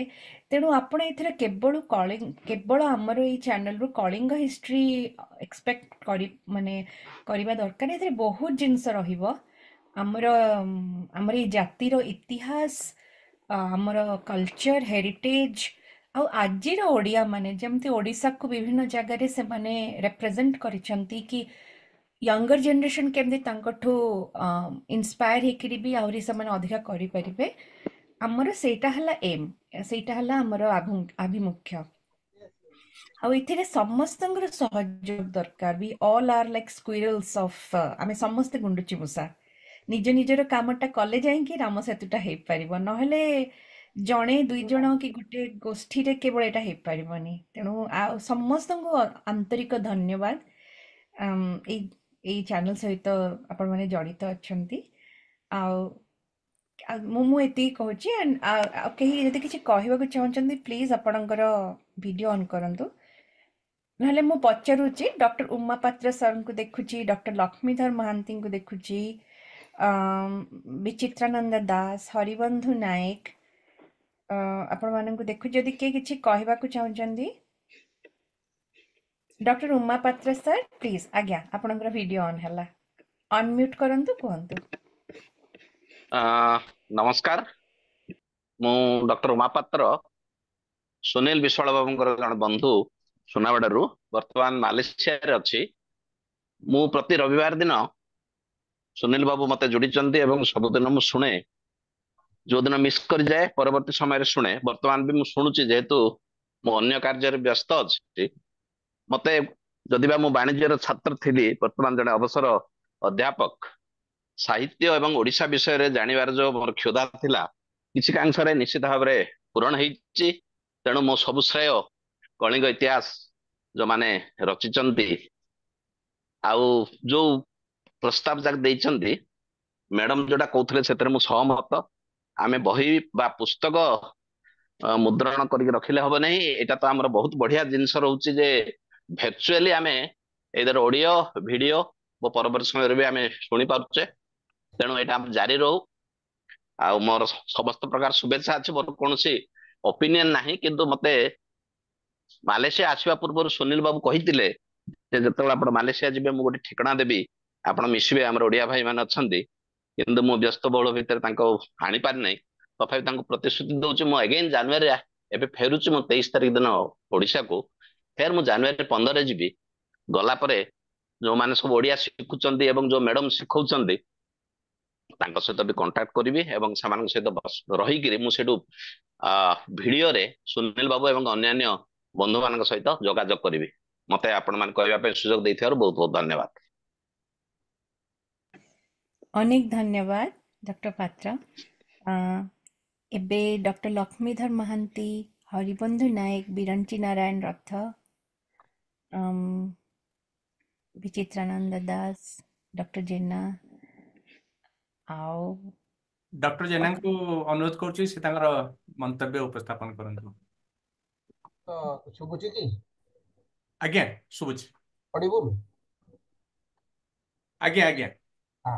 ମୁଁ ଆକ୍ଚୁଆଲି ଆପଣଙ୍କର ଯୋଉ ଦିନଠୁ ପ୍ରଥମରୁ ଦେଖିଲିଣି, I am tempted and I am not missing any Sunday evening. ଆଉ ମୁଁ ଯେମିତି ହେଲେ ବି ଦେଖେ, କାହିଁକିନା ମୁଁ କ୍ଲିନିକ୍ସରେ ଥାଏ, ସେଇଥିରେ ବି ମୁଁ ଦେଖିକି ଶୁଣୁଥାଏ ଆପଣଙ୍କର ସବୁ। ଆପଣ ଯୋଉ ଆଟେମ୍ପ୍ଟ ନେଇଛନ୍ତି କଳିଙ୍ଗ ଉପରେ, ଏଇଟା ବହୁତ ବଡ ଆଟେମ୍ପ୍ଟ। କାହିଁକି ନା ମୁଁ ଫିଲ୍ କରେ ଯେ ଆମର କଳିଙ୍ଗଟା ଅଣ୍ଡର ରିପ୍ରେଜେଣ୍ଟେଡ୍ ଇନ୍ ହିଷ୍ଟ୍ରି। ଆପଣ ଦେଖନ୍ତୁ, ମାନେ ଯେକୌଣସି କଳିଙ୍ଗର ରାଜା କୁହନ୍ତୁ, କଳିଙ୍ଗର ହିଷ୍ଟ୍ରି କୁହନ୍ତୁ, ସେଗୁଡା ସବୁ ମ୍ୟୁଟେଡ୍ ହେଇଯାଇଛି ଇଣ୍ଡିଆନ ହିଷ୍ଟ୍ରିରେ, ଇଣ୍ଟରନ୍ୟାସନାଲ ହିଷ୍ଟ୍ରିରେ। ଏଇଟା ଗୋଟେ ୱାରିୟର ରେସ୍, ଆମର ଗୋଟେ ପ୍ରେଜେଣ୍ଟେସନ କୋଉଠି ନାହିଁ। ଆମେ ବି ଟିକେ ସାଇ ମାନେ ବାହାରେ କିଛି କହିବା ପାଇଁ। ଆଉ ଆପଣ ଆଜି ଯୋଉଟା କରୁଛନ୍ତି ଗୋଟେ ବହି କରିବାକୁ, ଆକ୍ଚୁଆଲି ଦେଖନ୍ତୁ ବହି ଗୁଡାକର ମାର୍କେଟ ଭଲ ନାହିଁ। ଏଇଟା ଗୋଟେ ଜିନିଷ, ଏଇ ଓଡିଆ ଲୋକମାନେ ବି କିଣିବେନି। ତେଣୁ ଆପଣ ମୁଁ ଆଡଭାଇସ୍ କରିବି ୟାକୁ ଇନିशिଆଲି ଇ ବୁକ୍ କରିକି ରଖନ୍ତୁ, କମ୍ପାଇଲ୍ ଇଟ୍ ଆଜ୍ ଏ ଇ ବୁକ୍। ଆମର ଆପଣଙ୍କର ଯେମିତି ରହିଛି ସେଗୁଡ଼ା ଇ ବୁକ୍ ହେଇଥାଉ, ଆସ୍ତେ ଆସ୍ତେ ଆଡ୍ ହଉଥାଉ, ହିଷ୍ଟ୍ରି ପ୍ରଫେସର ମାନେ ତା ଦେହରେ କରେକ୍ସନ କରୁଥାନ୍ତୁ, at one time it will be published. ତେଣୁ ଗୋଟେ ଗୋଟେ ଆଟେମ୍ପ୍ଟ ନେଇକି ଗୋଟେ ଗୋଟେ ଇ ବୁକ୍ କୋଉ କୋଉ ବିଷୟରେ କଲେ ସେଗୁଡ଼ା ସବୁ ଥିବ ଆମର, ସେଗୁଡ଼ାକ ଆମେ ପରେ। ଆଉ ମୁଁ ଗୋଟେ ଇଣ୍ଟରନ୍ୟାସନାଲ ଏଜେନ୍ସି କଥା କହୁଛି, ଇଣ୍ଟରନ୍ୟାସନାଲ ପବ୍ଲିକେସନ, ଯିଏକି ଭାରି ଇଣ୍ଟରେଷ୍ଟେଡ କଳିଙ୍ଗ ଉପରେ ସବୁ ଛାପିବା ପାଇଁକି। ଆଉ ସିଏ ସବୁଗୁଡ଼ା ଛାପିଲେ ତାଙ୍କ ବହିଟା 1000 ବର୍ଷ ପାଇଁ ମିଳିବ ଆଭେଲେବୁଲ ଇନ୍ ଆମାଜନ। ଗୋଟେ ବ୍ଲାକ୍ ଇଗଲ ବୁକ୍ସ ଅଛି, ସେଇଟା ଆମେରିକାରେ ଡବଲିନ୍, ସେ ମୋର ବି ବହି ସବୁଗୁଡ଼ା କରିଛନ୍ତି। ସେ ସବୁ ଓଡ଼ିଆରେ ଯୋଉ ବହି ଗୁଡ଼ାକ ମାନେ କ୍ଷୟ ହେଇଯାଉଛି, ନାହିଁ ମିଳୁନି, ସେ ସବୁଗୁଡ଼ା ଛାପୁଛନ୍ତି ନିଜେ ଚେଷ୍ଟା କରିକି। ଆଉ one can get it in Amazon. Baliraja ଗୋଟେ ବହି ସତ୍ୟ ବାବୁ, ମିଳୁନଥିଲା, ସେ ସବୁ ସତ୍ୟ ଗୁଡ଼ାକ, ବାବୁ, ସତ୍ୟ ପଟ୍ଟନାୟକ। ହଁ ସତ୍ୟ ପଟ୍ଟନାୟକ ସବୁଗୁଡ଼ା କରୁଛନ୍ତି। ତେଣୁ ଆମର ଯଦି ଭଲ ବହି ହେଇପାରିବ, ଆମେ ତାଙ୍କ ପାଖରେ ଛାପି ପାରିବା, and it will be available all over the world. ଏଇଟା ମୋର ଗୋଟେ ସଜେସନ। ଆଉ ଆପଣ ଭଲ କରିଛନ୍ତି, କେବଳ ହିଷ୍ଟ୍ରି ଛଡା ଆଉ କେତେ ଗୁଡ଼େ ଜିନିଷକୁ ବି ନଉଛନ୍ତି। ମାନେ କେତେବେଳେ ମାନେ କିଏ ଚିତ୍ର କରୁଛନ୍ତି, ମାନେ କିଏ ଗୀତ ଗାଉଛନ୍ତି, ଓଡ଼ିଶାର ସବୁ ଜିନିଷ ଗୁଡ଼ାକ ରହିବ। ଆଉ ଏଇଟା ଆପଣଙ୍କର ସୁନୀଲ ବାବୁ ଗୋଟେ ବିରାଟ ଆଟେମ୍ପ୍ଟ, ମାନେ you have dedicated you for Kalinga forum. Kalinga ପାଇଁ ଖୁବ୍ କମ ଲୋକ ଇଣ୍ଟରେଷ୍ଟେଡ ଥିଲେ, ଯେ କଳିଙ୍ଗ ଆତ୍ମା ଖାରବେଳଙ୍କ ପାଖେ ଥିଲା, କପିଳେନ୍ଦ୍ରଙ୍କ ପାଖେ ଥିଲା, ଆଉ ବିଜୁ ପଟ୍ଟନାୟକ ପାଖେ ଥିଲା। ମୁଁ ଆଉ ଜଣେ ଫୋର୍ଥ ଲୋକ ଟ୍ରେସ୍ କରୁଛି ଯାହା ସାର୍, ପାଖରେ ଅଛି। Sir Sunil Biswal and friends, ମୁଁ ଏକୁଟିଆ ନୁହେଁ ସାର୍। ଆପଣ ହେଲା, ସାଙ୍ଗରେ ଏଇଟା ସଞ୍ଜୟ ଆପଣଙ୍କ ଏଇଠି ଜଣେ ଗ୍ରୁପ, ଅଛନ୍ତି। It will go by your name. ଷଷ୍ଠା ଆଉ ହିଁ ସୁନୀଲ ବିଶ୍ୱାଳ। ଆଜ୍ଞା, ମୁଁ ବି ଆପଣଙ୍କ ସହିତ ଆସୋସିଏଟେଡ ହବାରେ ମତେ ଭାରି ଖୁସି ଲାଗୁଛି। ଆଉ ଗୋଟେ ଭବିଷ୍ୟତରେ ଆପଣ ଗୋଟେ ରଖିବେ ମୋ ପାଇଁ ଗୋଟେ ଟପିକ, ମାସେ 6 ମାସ ଯାଉ ପରେ, medical history of Kalinga and Odisha. Beautiful sir, beautiful sir. ଆପଣ ପାଇଁ ଗୋଟିଏ କ'ଣ ସାର୍, ଆପଣ ପରା ଅନେକ ଟପିକ କହିବା ପାଇଁ ଆମେ କଥାବାର୍ତ୍ତା ହେଇଛନ୍ତି ସାର୍। ଅଛି, ଯାହା କହିବେ ମୁଁ କହିପାରିବି, ଆଜ୍ଞା କାରଣ ମୁଁ ଆଜ୍ଞା, କେବଳ ମୋ ମେଡିକାଲ ପ୍ରଫେସନ ଭିତରେ କନଫାଇନ୍ଡ ନାଇଁ ସେଇଟା ହେଇନି। ଗୋଟେ ଦରକାର, ସେଇଟା ଗୋଟେ ଭେରାଇଟି ଗୋଟେ। ୟେସ୍, ଆଇ ଏମ୍ ଅଲସୋ ମାନେ man of history, political science, public administration, ସବୁଗୁଡ଼ା, କାରଣ ମୋ ବିଶେଷ ସବଜେକ୍ଟ ସବୁ ମୁଁ ଇନହେରିଟ କରୁଛି। ଆଜ୍ଞା, ଥ୍ୟାଙ୍କ ୟୁ। ଅଶେଷ ଅଶେଷ ଧନ୍ୟବାଦ ଡକ୍ଟର ଜେନା ସାର୍, ବହୁତ ଧନ୍ୟବାଦ। ଆମେ ଆପଣଙ୍କର ନେକ୍ସଟ ଟକ୍ଟା ପାଇଁ ଅତି ଉତ୍ସୁକତା ସହିତ ଅପେକ୍ଷା କରିବୁ। ବିଜୟ କୁମାର ସ୍ୱାଇଁ ସାର୍ ଆଉ କିଛି କହିଥାନ୍ତେ କି ଆପଣଙ୍କର ବହି ବିଷୟରେ, ଯୋଉଟା ମୁଁ ମେନସନ କଲି, ଯେମିତି ସେଇ ରିଲେଟେଡ ଆପଣ କିଛି କହିବାକୁ ଚାହୁଁଛନ୍ତି? ଆମର ଏଇ ବିଜୟ କୁମାର ସ୍ୱାଇଁ ସାର୍ ଦୟାକରି ଅନମ୍ୟୁଟ୍ କରନ୍ତୁ। ଆଚ୍ଛା, ମୁଁ ଏଠି କହିବା ପାଇଁ ଚାହୁଁଛି, ବିଜୟ କୁମାର ସ୍ୱାଇଁ ସାର୍ ତାଙ୍କ ରଚିତ ବହିଟା ମୋ ପାଖକୁ ପଠେଇଛନ୍ତି, ଏବଂ ଆମେ ବର୍ତ୍ତମାନ ଯେଉଁ ଆରମ୍ଭ କରିଛନ୍ତି ଗୋଟେ ସିରିଜ ବୁକ୍ ରିଭ୍ୟୁ, ମୁଁ ଏଇ ଇଏ ମାଧ୍ୟମରେ ମୁଁ ବିଜୟ ସ୍ୱାଇଁ ସାର୍ଙ୍କୁ ଅନୁରୋଧ କରୁଛି, ସେ ତାଙ୍କର ବହି ବିଷୟରେ ନିଜେ ଗୋଟିଏ ଯଦି ଟକ୍ ରଖନ୍ତେ, କୌଣସି ଏକ ମାନେ ରବିବାର ନୁହେଁ, ରବିବାର ମାନେ ଅନ୍ୟ କୌଣସି ଦିନ, ସେଇଟା ତାଙ୍କ ଟାଇମ୍ ଅନୁସାରେ ଆମେ ଏଇ ବୁକ୍ ରିଭ୍ୟୁ ମିଟିଂଟା ଆମେ ବକ୍ତାଙ୍କର ଟାଇମ୍ ଅନୁସାରେ ଆମେ ଏଇଟା ଇଏ କରୁଛୁ, ଅର୍ଗାନାଇଜ କରୁଛୁ। ତେଣୁ ଆମେ ତାଙ୍କ ରଚିତ ବହିର ଗୋଟେ ରିଭ୍ୟୁ ମିଟିଂ ଗୋଟେ କରିପାରିଲେ ବହୁତ ଖୁସି ହବୁ। ସ୍ୱାଇଁ ସାର୍ କୁହନ୍ତୁ ସାର୍। ମୋର ତ ଗୋଟେ, ଯାହା ପିତା ମ୍ୟାଡାମ କହିଲେ, ଯେ କଳିଙ୍ଗ ହେରିଟେଜ ଥିଲା, ତାର ଏବେ କିନ୍ତୁ ରିସେଣ୍ଟଲି ଆଉ ଗୋଟେ ବହି ମୁଁ ସେ କଳିଙ୍ଗ ଉପରେ ଦେଖିଛି, Kalinga the pioneer of Indian nation south east Asia. ତେଣୁ ସାଉଥ ଇଷ୍ଟ ଏସିଆରେ କଳିଙ୍ଗର ଯୋଉ ପ୍ରଭାବ ଥିଲା, ସେ ଦେଶ ଗୁଡାକରୁ କିଛି ଉଦାହରଣ ଆଣିକିରି ଏ ବହିରେ ଲେଖା ହେଇଛି। ଅବଶ୍ୟ ସେଇଟା ସଫ୍ଟ କପି ମୁଁ ଅପଲୋଡ କରିନି ଏପର୍ଯ୍ୟନ୍ତ ଇଣ୍ଟରନେଟରେ, ହାର୍ଡ କପି ଆଭେଲେବୁଲ ଅଛି। ଆଉ ଯଦି ସୁନୀଲ ବାବୁ ସଜେଷ୍ଟ କରିବେ କୋଉ ଜାଗାରେ ଭୁବନେଶ୍ୱରରେ କେତୋଟି କପି ମୁଁ ଦେଇପାରିବି ତାଙ୍କ ସଂଗୋଷ୍ଠୀର ସଦସ୍ୟ ଯୋଉମାନେ ପଢିବା ପାଇଁ ଆଗ୍ରହୀ, ଏତିକି ମୋର ଅନୁରୋଧ। ମୁଁ ବିଶେଷ କହିବା ପାଇଁ ଆପଣଙ୍କର ଟିକେ ବର୍ତ୍ତମାନ ପ୍ରସ୍ତୁତ ନୁହେଁ, କାରଣ ମୋର ଟିକେ ସ୍ୱାସ୍ଥ୍ୟଗତ ସମସ୍ୟା ଅଛି। ମୋର ଅନୁରୋଧ, ଯଦି କହିବ ଭୁବନେଶ୍ୱରରେ କୋଉଠି ଡେଲିଭରି ଦେବା ପାଇଁ ଏ ନୂଆ ବହିଟି କିଛି ଲୋକଙ୍କୁ, ताहले आई कैन डू इट। धन्यवाद। थैंक धन्यवाद सर, धन्यवाद। सर मो ये जो संजय अच्छा संजय बराड़ सी तो आज्ञा सी रोचंती कोणार्क रे एवं भुवनेश्वर से नियमित आसुचंती। मु आपनक अच्छा सहित संजय मध्य जोगसूत्र स्थापन करदेबी। आपनक पाखरु संजय सेटा कलेक्शन करदेबे।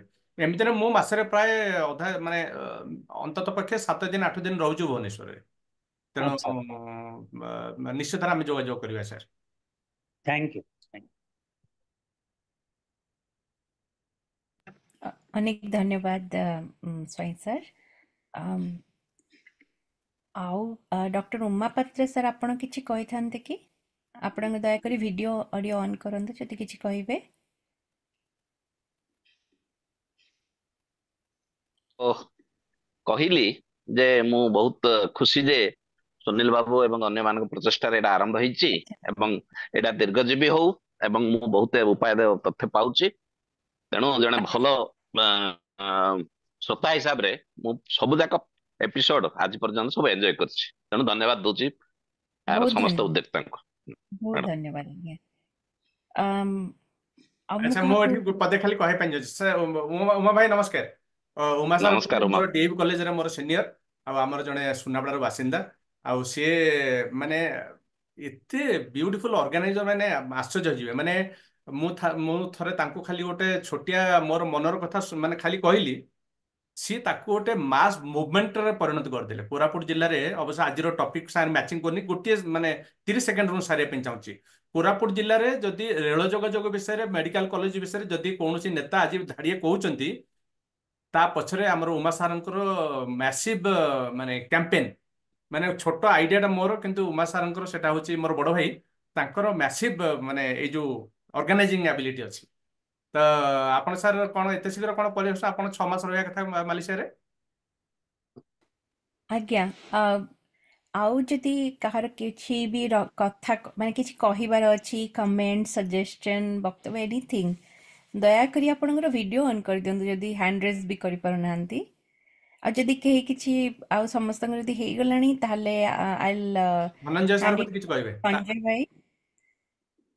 नहीं नहीं मुझे किसी कहर नहीं आउ किंतु आपण जो भल बड़ापन देखैकरी आपणकर मोहनीयता ये किंतु आउ जने भी दर्शक कहिले जे आपण आरंभ करछंती मंजीटा बुणी देछंती वर्तमान एटा कल्प वृक्ष हेबाकू जाउची ऑर्गेनाइजेशन सितरे समस्त यदि पानी पकेइबे किछि असुविधा नहीं समस्त आर्थिक सहायता करिवे कने एठी विज्ञ प्रज्ञ सब लोक अछंती आम ओडिशा पई आम ओडिशा जाति पई केही मना करिवेनी काको हम तो मागुने स्वेच्छाकृत भाव से जिन दर्शक कहले हमरो आम समस्त कंट्रीब्यूट करिया को पुणी थे मुझे कथाटा को आउ थे जोर दे कहबी आपण मना करंतुनी अन्य अन्य प्रोग्राम अन्य अन्य काम अच्छी तेणु जी जहाँ दौची आपण नियंतु किसी असुविधा नहीं। ना खाता ना वही जो संजय भाई बोले वही सही संजय आज्ञा आपण आरंभ करछंती किंतु आमे क्षेत्रे जदि टिक्की फिनिशिंग टच देबू पुट्टी मार देबू शोभा बढ़िबो आ किछि नहीं आमे तो किछि नुह निमित्त मात्र आहुरी आज्ञा थरे पुणी थरे धन्यवाद बहुत बहुत धन्यवाद मंज सर। आज्ञा मु एठी पुणी थरे ऐड करिया को चाहिबी गोटे आपण माने समस्ते सुनील भाई को एडिट कर दे पारिए पछरे कि गोटे गोटे आमे गोटे कथा सुनी जे राइट बहुत लोक मानक घरे बहुत पैसा थाए जदि बापा मां पाखे पैसा थाए कि ना भी बापा मां माने पिला मानंगु निजर समयटा देई पारंतिनी कि माने तांको संगरे जो तांकर फॉर्मेटिव इयर्स रे पिला मानंग संगरे बापा मां जदि मिसिकी तांको न बढ़ेइले केवल पैसा दे देले कि माने ताले से पिला मानंग ग्रोथ रो किछि माने सेटा अलग प्रकार हो तांको से भले वैल्यू सिस्टम मिलेबनी किछि नाही।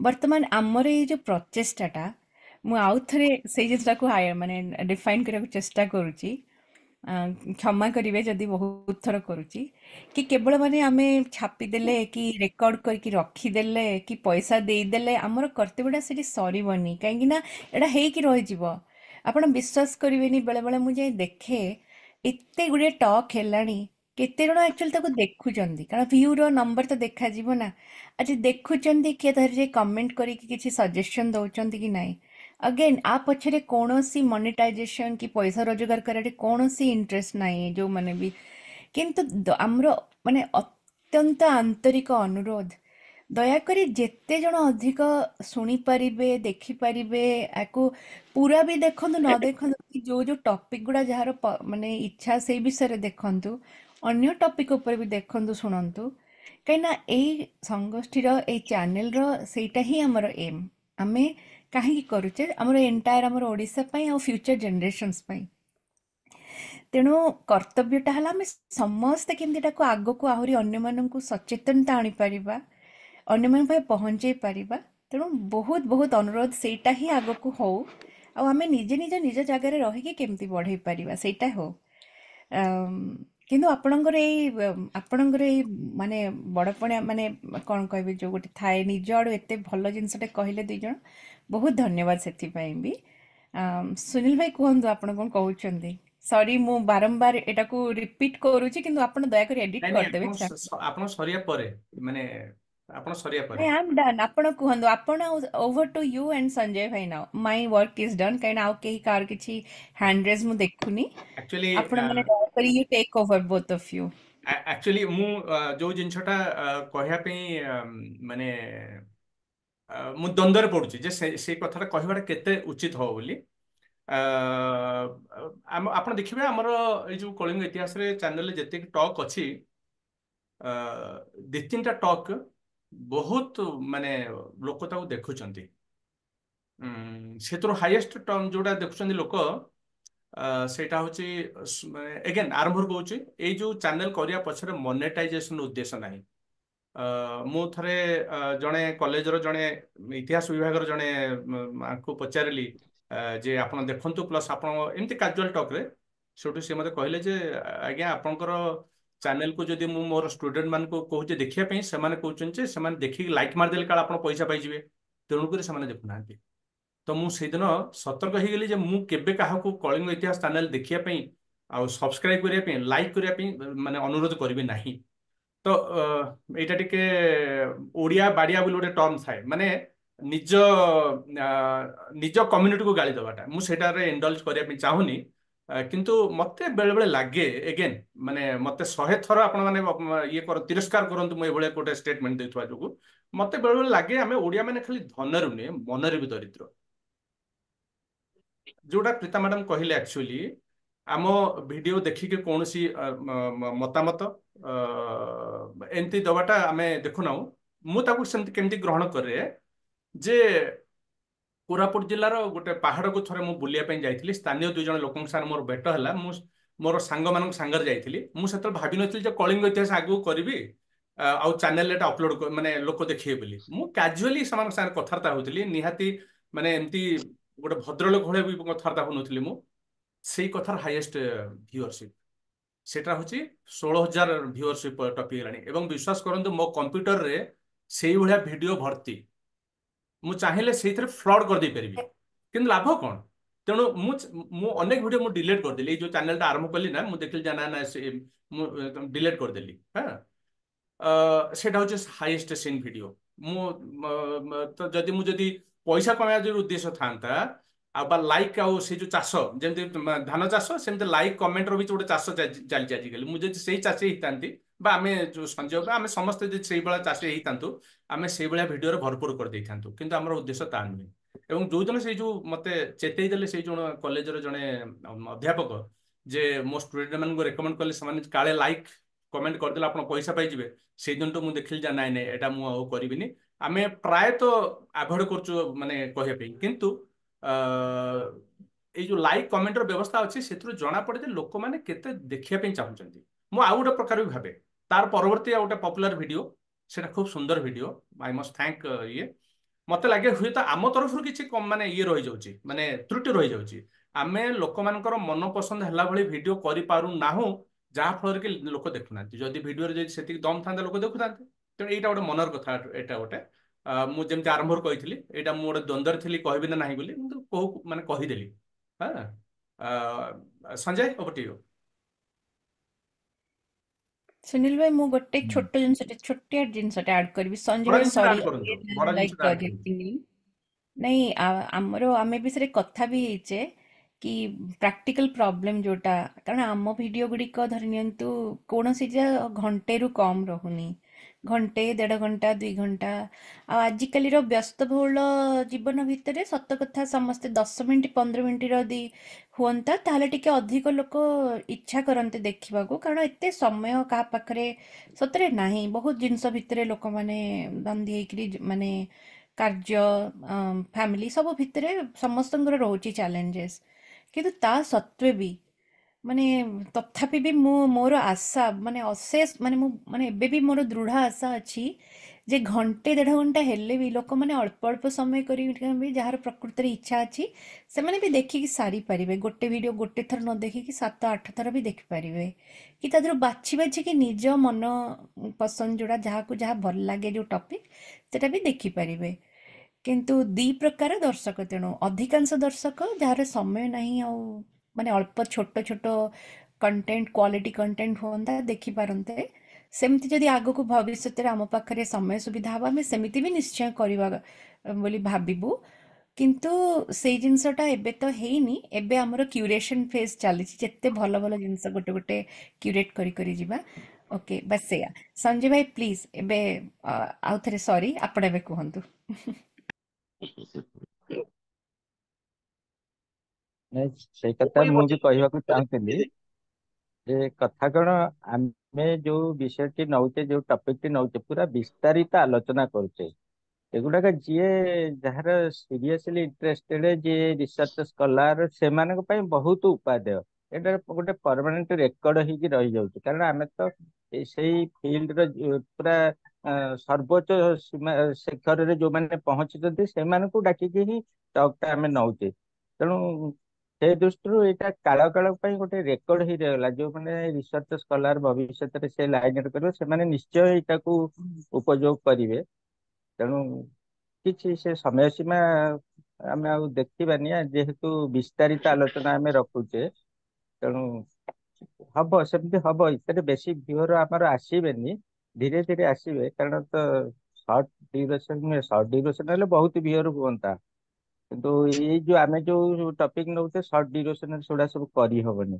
ଲୋକ ସନ୍ତୁଷ୍ଟ ବି ସିରିୟସ ଦର୍ଶକ ବି ତାପରେ ସନ୍ତୁଷ୍ଟ ହେବେନି ତେଣୁ ଆମେ ଯେମିତି ଆମେ ତ ଭବିଷ୍ୟତକୁ କେମିତି ରେକର୍ଡ କରି ଯିବା କଥା ହେଲା ଆମର ଏତେ ବିଶେଷଜ୍ଞ ଅଛନ୍ତି ଯୋଉମାନଙ୍କ ପାଖରେ ଆମେ ପହଞ୍ଚି ପାରୁନେ ସେମାନଙ୍କୁ ଆମର ଉଦ୍ଦେଶ୍ୟ ହେଲା ସେମାନଙ୍କୁ ଟକ୍ ଗୁଡାକ ରେକର୍ଡ କରେଇ ନେବା ଏମିତି ଆମେ କେତେ କଥା ଏଠି ଡିସ୍କଭର କରିଛେ ନୂଆ ନୂଆ କଥା ଯୋଉଟା କି ଆମେ କେବେ ବି ଜାଣିପାରି ନଥାନ୍ତେ ଏଇଠି ଆମେ ଡକ୍ଟର ନିବେଦିତା ଆଚାର୍ଯ୍ୟଙ୍କୁ ଜାଣିଲେ କି ଏତେ ସୁନ୍ଦର ଟକ୍ ସେ ଦେଲେ 92 ମସିହାରେ ଜଣେ ଝିଅ 19 ବର୍ଷର ଝିଅ ଯିଏ ବାଲିଦୀପ ଯାତ୍ରା କରିଥିଲେ କେତେ ସୁନ୍ଦର ଏତେ ରୋମାଞ୍ଚକର ସେ ଟକ୍ ଥିଲା ଆମେ ଏପର୍ଯ୍ୟନ୍ତ ଜାଣିବି ନଥିଲେ ସେ କଥା ଏମିତି ନ୍ୟୁଜ ପେପରରେ ସେ ସମୟରେ ବାହାରି ଥିଲା ସେତେବେଳେ ତ ଟିଭି ମିଡିଆ ନଥିଲା କିଛି ନଥିଲା ଏମିତି ନ୍ୟୁଜ ପେପରରେ କିଛି ଦିନ 2-3 ଥର କଭରେଜ ହେଇଛି ସେତିକିରୁ ଆମେ ପ୍ରକୃତରେ ସେ କେତେ ସିରିୟସ ଜିନିଷ କେତେ ଭୟାନକ ସେ ଘଟଣା ଥିଲା ସେ କଥା ଆମେ ହୃଦୟଙ୍ଗମ ସିଏ ଯେତେବେଳେ ଟକ୍ ଦେଲେ ହୃଦୟଙ୍ଗମ କଲେ ତେଣୁ ଏମିତି ସେଇ ଘଟଣା ଏପର୍ଯ୍ୟନ୍ତ ମୁଁ କାଲି ଜଣকে ଦେଖଉଥିଲି ମୋର ଏଇ ଅଫିସରେ ବସିକିରି ମୁଁ ଏବେ ବି କାଉଣ୍ଟରରେ ବସିଛି ମୋର ଅଫିସ କାଉଣ୍ଟରରେ ବସିଛି ତେଣୁ ସେ କାଉଣ୍ଟରରେ ଜଣକୁ ଦେଖେଇଲି ସିଏ ପୁରା ଘରକୁ ନ ଯାଇ ପୁରା ଶେଷ ପର୍ଯ୍ୟନ୍ତ ଏଠି 10:30 ପର୍ଯ୍ୟନ୍ତ ଏଠି ବସିକି ଦେଖିଲେ ସାରିବା ପର୍ଯ୍ୟନ୍ତ ମାନେ ଏତେ ଇଣ୍ଟରେଷ୍ଟିଂ ଥିଲା ତେଣୁ କଥା ହେଲା ଆମେ ସେଇଗୁଡାକ ଯୋଉ କେତେ କେତେ ବିଶେଷଜ୍ଞଙ୍କୁ ଆମେ ଦେଇକି ଆମ ଗ୍ରୁପରେ ଅନିଲ ଧୀର ଅଛନ୍ତି ଅନିଲ ଦେ ବି ଆସିଛନ୍ତି ଦୀପକ ଭାଇ ବି ଆସିଛନ୍ତି କେତେ କେତେ ବିଶେଷଜ୍ଞ ସବୁ ଅଛନ୍ତି ସେମାନେ ଅତୁଲ ସାର୍ ବି ଆସିଛନ୍ତି ସମ୍ବଲପୁର ୟୁନିଭରସିଟିର ହେଡ୍ ସୁରେଶ ମିଶ୍ର ବି ଆସିଛନ୍ତି ଖଡଗପୁର IITର ନାଭାଲ ଆର୍କିଟେକ୍ଚର ରିଟାୟାର୍ଡ ପ୍ରଫେସର ସିଏ ବି ଟକ୍ ଦେଇଛନ୍ତି ଆମେ କେବେ ବି ତାଙ୍କ ସହିତ ପର୍ସନାଲି ଯାଇକି ଭେଟିକିରି ତାଙ୍କଠୁ ଶୁଣିପାରିବା କି ତେଣୁ ବହୁତ ଏଇ ଆମର କିଶୋର ଯୋଉ ବାସା ଜିଜ୍ଞାସାଟା ଥିଲା କିଶୋର ବାସା ହଁ head of Kishore archaeological Basa B survey of ଦେଇଛନ୍ତି ଇଣ୍ଡିଆ ହଁ ଡିଜି ଅଛନ୍ତି ସେ ବି ଦେଇଛନ୍ତି ମନ୍ୟୁମେଣ୍ଟ ଅଥରିଟି ଅଫ ଇଣ୍ଡିଆର ସେ ବି ହେଡ୍ ଅଛନ୍ତି ତାଙ୍କଠୁ ବି ଆମେ ସୁନୀଲ ଟକ୍ ପଟ୍ଟନାୟକ ନେଇଛେ ସାର୍ ସୁନୀଲ ଦେବୀ ପଟ୍ଟନାୟକ ପ୍ରସନ୍ନ ସାରଙ୍କଠୁ ନେଇଛେ ସୁବ୍ରତ ପୃଷ୍ଟିଙ୍କଠୁ ନେଇଛେ ଆମେ ଜାଣିଥିଲେ କି ସୁବ୍ରତ ପୃଷ୍ଟିଙ୍କ ଏତେ ଅସଲ ଓଡିଆ ଭାଷା ଯୋଉ ପାଇଛି ଶାସ୍ତ୍ରୀୟ ମାନ୍ୟତା ତା ପଛରେ ସୁନୀଲ ପୃଷ୍ଟିଙ୍କ ଅବଦାନ ଆମେ ଜାଣିନଥିଲେ ଏକ୍ଜାକ୍ଟଲି ତେଣୁ ସେ ଟକ୍ ଦେଲା ପରେ ହିଁ ଜାଣିଲେ ସୁନୀଲ ପୃଷ୍ଟି କଣ କରିଛନ୍ତି ସୁବ୍ରତ ପୃଷ୍ଟି କଣ କରିଛନ୍ତି ତେଣୁ ବହୁତ କଥା ଏଇ ଏଇ ଯୋଉ ଆଲୋଚନା ଚାଲିଛି ଏଇ ଯୋଉ ଆମେ ତିଆରି କରୁଛେ ଏବେ ତ ମୁଁ ଭୁବନେଶ୍ୱରରେ ଥରେ ବସିଛି ମୋ ପୁଅ ଏଣ୍ଟ୍ରାନ୍ସ ଦେବାକୁ ଯାଇଛି ମୁଁ ବାହାରେ ଅପେକ୍ଷା କରିଛି ଜଣେ ଲୋକ ସେଠି ମତେ ପଚାରିଲେ ମାନେ କେମିତି ଆମକୁ ଆମ ପରି ଆମେଚର ଲୋକ ଅଣ ପ୍ରଫେସନାଲ ଲୋକ ମୋର ପଚାରିଲେ ଆପଣ ସଞ୍ଜୟ ବାବୁ ତ? ମୁଁ କହିଲି କେଉଁ ସଞ୍ଜୟ ବାବୁ? ନା ଆପଣ ସଞ୍ଜୟ ବରାଳ ତ? ମୁଁ କହିଲି ଆଜ୍ଞା। ମୁଁ କହିଲି ମୁଁ ତ ଆପଣଙ୍କୁ ଚିହ୍ନି ପାରୁନି। ନା ଆପଣ ସେ କଳିଙ୍ଗ ଇତିହାସ ଚ୍ୟାନେଲରେ ଆସୁଛନ୍ତି। ଦେଖନ୍ତୁ ଏଇ ଛୋଟ କାମ ଗୋଟେ ପରିଚୟ ଦେଇଛି ଭୁବନେଶ୍ୱରରେ ମୁଁ ବସିଛି ପରୀକ୍ଷା ସେଣ୍ଟର ଆଗରେ ଜଣେ ଲୋକ ମତେ ଚିହ୍ନି ପାରୁଛି। ତେଣୁ ଇଏ କାମର ଫଳ ଯେମିତି ହେଲେ ରହିବ, ଭବିଷ୍ୟତ ରହିବ। ଆମେ ଭିଉଅର୍ସ ଉପରେ ନଜର ଦବାନି। ଏଇଟା ଗୋଟେ ପରମାନେଣ୍ଟ ରେକର୍ଡ। ବହୁତ ଅନଲାଇନ ମିଟିଂ ହଉଛି। ସବୁଠୁ ବଡ କଥା ହେଲା ଆମେ ଯୋଉ ଏଇଟାକୁ ରେକର୍ଡ କରୁଛେ ଏବଂ ୟୁଟ୍ୟୁବ ଚ୍ୟାନେଲରେ ଏଇଟା ରହିଯାଉଛି, ସେଇ ଗୋଟାକ ହିଁ ସବୁଠୁ ସୁବିଧା। ମାନେ କେତେ ବିଷୟ ଆମେ ଏପର୍ଯ୍ୟନ୍ତ କଭର କରିସାରିଲେଣି। ନୌବାଣିଜ୍ୟଠୁ କଭର କଲେଣି, ଏମିତି କୋରାପୁଟରେ ସେଣ୍ଟ୍ରାଲ କେତେ ପ୍ରକାର ଧାନ ବିହନ, କେତେ ପ୍ରକାର ମାଣ୍ଡିଆ ଅଛି, କେତେ ପ୍ରକାର ଇଏ ଅଛି, ତା ଉପରେ ବି ଆମେ ଖବର ନେଇଛେ। ଏବଂ ଫୁଡ ଉପରେ, ଓଡିଆ ଫୁଡ ଉପରେ ବି ଆମେ ଖବର ନେଇଛେ। ସେତ ବିଷୟରେ କେତେ ସୁନ୍ଦର ଟକ୍ ଦେଇଛନ୍ତି। ତେଣୁ ଆଉ ହେରିଟେଜ ଇତିହାସ ହେରିଟେଜ ତ ଆମର ସଉକୁ, ତେଣୁ ସେ ପ୍ୟାସନ, ସେ ଦୃଷ୍ଟିରୁ ତ ବହୁତ କଥା ଆମେ ଏପର୍ଯ୍ୟନ୍ତ ବି ଜାଣିଛେ। ଆହୁରି ତ ଅଗାଧ କଥା ରହିଛି। ତେଣୁ ସେଇ ଯୋଉ ଆମେ ଘରେ ବସିକି ବହିଟେ ମେଲିବାକୁ ଆମ ପାଖରେ ଆଉ ଟାଇମ ନାହିଁ। ମୁଁ ବହି ବହୁତ କିଣୁଛି କିନ୍ତୁ ପଢିବାକୁ ବି ବେଳ ନାହିଁ। ତେଣୁ ଏଇ ଟକରେ ବସିଗଲେ ଆମେ ମାନେ ଓଡିଶାର ସବୁଠୁ ବେଷ୍ଟ ଏକ୍ସପର୍ଟଙ୍କଠୁ, ବିଶେଷଜ୍ଞଠୁ ଆମେ ଶୁଣି ଯାଉଛେ।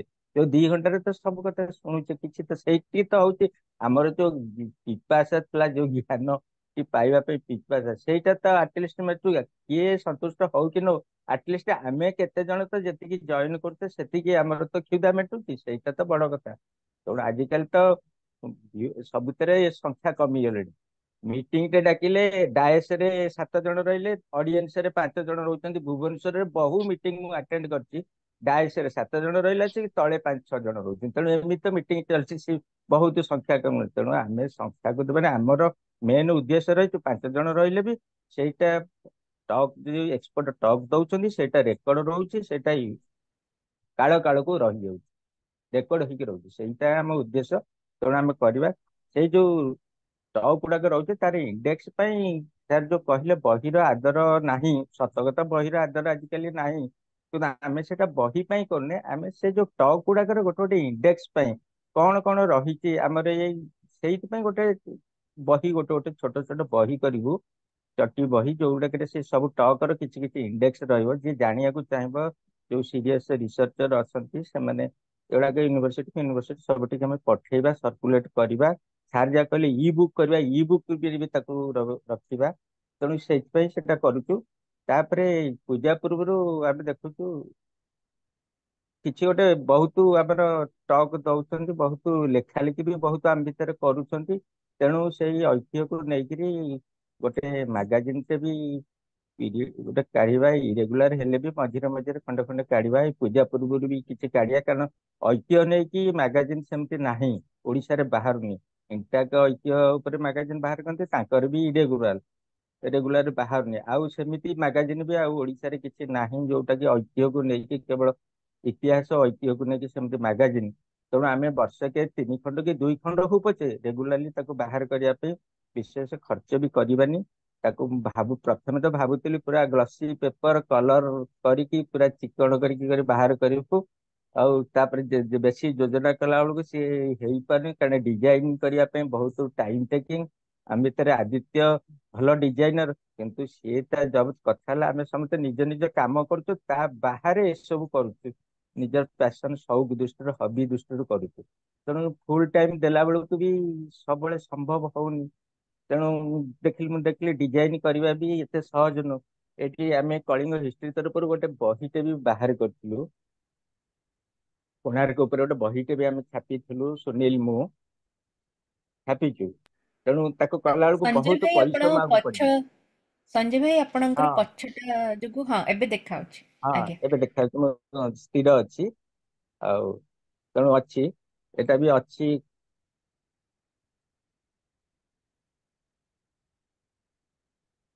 ନା ସଞ୍ଜୟ ଦେଖାଯାଉନି। ପଛପଟେ କଳିଙ୍ଗ ହିଷ୍ଟ୍ରି ବୋଲି ବି ଆମେ ଛାପିଛୁ, ଆମର ସବୁ ଡିଟେଲ। ଏଟା ପ୍ରଥମ ପବ୍ଲିକେସନ ହେଇସାରିଛି। ହଁ ପ୍ରଥମ ପବ୍ଲିକେସନ ହେଇ ସାରିଛି, ଅଲରେଡି ଆମେ ଆଉ ପ୍ଲସ୍ ଛାପିଛୁ। ଏଇ ଯୋଉ ଧନଞ୍ଜୟ ଭଞ୍ଜ ସାର୍ ଯୋଉ ଇଣ୍ଡେକ୍ସ କଥା କହିଲେ, ଆକ୍ଚୁଆଲି ସାର୍ ଗୋଟେ ଇଣ୍ଡେକ୍ସ ଅଛି, ମୁଁ ଆପଣଙ୍କୁ ପଠେଇଦେବି।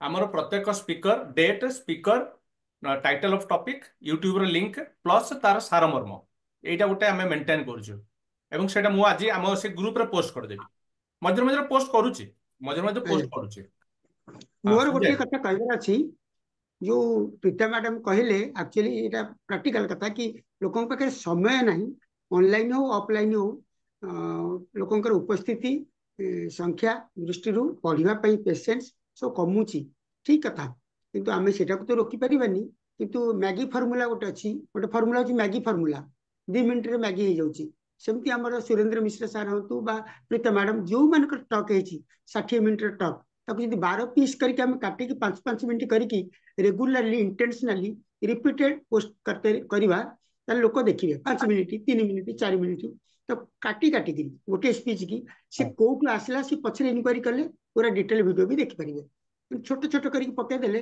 करिजो सर सर YouTube शॉर्ट्स रे सुरेंद्र मिश्र को 3टा शॉर्ट्स अछि जो तरे से इमोशनल अपील करचंती तार लिंक को गले मेन वीडियो अछि नहीं सर लोक देखुनांती एक्चुअली मु सर केमती देखे जेहेतु आज हम अनौपचारिक आलोचना करचंती मु सर केमती देखे मु इतल सर धरंतु घंटाई पई गाड़ी ड्राइव करी जिबी मु कौन करे मोर एक्चुअली हम टॉक रे गुडाई टॉक अछि केवल सुनिला बेले स्क्रीन को देखिबार आवश्यक नाही तो मु सेई भली टॉक गुडा कौन करे मु सेटा को ही लगै दिए मो कार रे बा इयरफोन रे मु सेटा को लगै कि जदि मोटरसाइकिल जाउची इयरफोन रे सेटा लगै थाय जदि कार रे जाउची ताले ऑडियो सिस्टम रे सेटा माने बाजु थाय तो माने आम चैनल सहित एमती जोटा भी मुझे शुणा चाहिए लंबा लंबा मुझे सेमती भी शुणी दिए अनेक जिन तेणु प्रत्येक लोक शुणवार स्टाइल अलग गुड आइडिया बहुत भल सजेशन भल आइडिया धनंजय भंजे सर मु तो रोषेई करला बेले बासन धोइला बेले घरे लुगा माने घर सफा कला बेले लुगा सफा लुगाटा भांगिला बेले लुगा भांगिया को भी समय लागे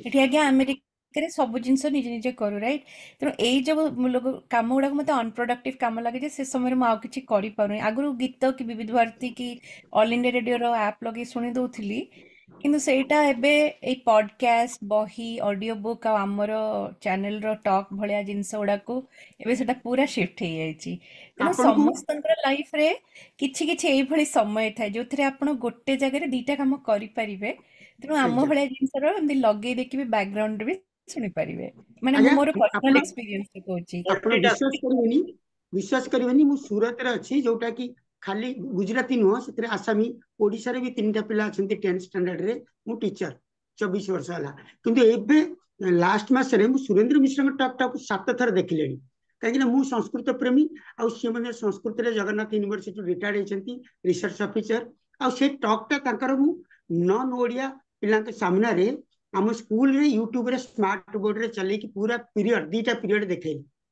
से ओडिया रे कहतांती मझे मझे जो एग्जांपल दउतांती तक मु पॉज करके पिला को बुझे सब्जेक्ट एनरिचमेंट एक्टिविटी हम स्कूल रे हुए मासु 2टा पीरियड मु गला मास रे जुलाई रे मोर पूरा मन अछि 10th A B C D 4टा सेक्शन रे 8टा पीरियड मु सुरेंद्र मिश्र वीडियो टाकू स्मार्ट बोर्ड रे देखैछि तेणु एठी किंतु ओडिशा पिला नांती एठी खाली गुजराती पिला 90% सर गोटे अनुरोध आपण गोटे दिन स्थिर करू आपण सर संस्कृत रे हमर जहा जहा जिस्ट कलिंग इतिहास जो जिस्ट तार गोटे संस्कृत रे गोटे आपण गोटे दियंतु घंटाए लागू 2 घंटा लागू गोटे दियंतु एवं आपण संस्कृत भाषा कहउतवा बुझुतवा लोक माने दर्शक किछि करंतु आमे सेटा को रेकॉर्डिंग करबा सेटा को भी स्थानित करबा आमे जोग देबु आमे संस्कृत बुझी परिबु ना कहिलो नै मु सर मो संस्कृत मु भले पीएचडी करछि रिसर्च पेपर बही फई लिखिछि किंतु जेतले ऑडियंस को देखिकरी मु मो लैंग्वेज टाको मु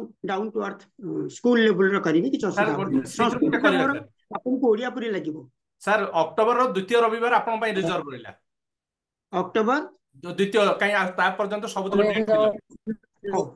तो मोस्ट धन्यवाद हमें सुरेंद्र मिश्र सर को डाकिबा सुरेंद्र मिश्र सर को डाकिबा यस संस्कृत कहउतवा बुझुतवा लोकन को कि जोगाड़ करबा हमहु मध्ये मो संस्कृत तिरुपति दिल्ली जयपुर पुरी तिरुपति जण प्रोफेसर संग जोगाजोग करथिले तांको भी मान डाकिबा बढ़िया अक्टोबर रो सेकंड संडे अच्छा मो टॉपिक टा कोन रहइबो कहि देबे आपण स्थिर करबे ना सर अच्छा ठीक अछि मैडम कहि दियो सर अक्टोबर सेकंड हो अक्टोबर 13 हां ठीक अछि ओके ठीक 13 टा मो पे बहुत शुभ किंतु लोक माने 13 टा खराब बढ़िया बढ़िया बढ़िया ठीक अछि हो अनम्यूट करंतु सुनील भाई अनम्यूट करंतु ସଞ୍ଜୟଙ୍କର କଥା ସରି ନଥିଲା।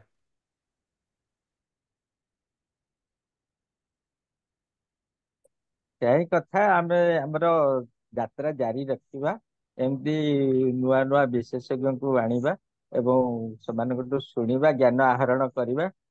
ତେଣୁ ଇଏ ତା ଦେହରେ ଲାଭ ପାଉ କି ନ ପାଉ, ଆମେ ତ ନିଜେ ଲାଭ ତ ପାଉଛେ, ତେଣୁ ଚଲେଇବା।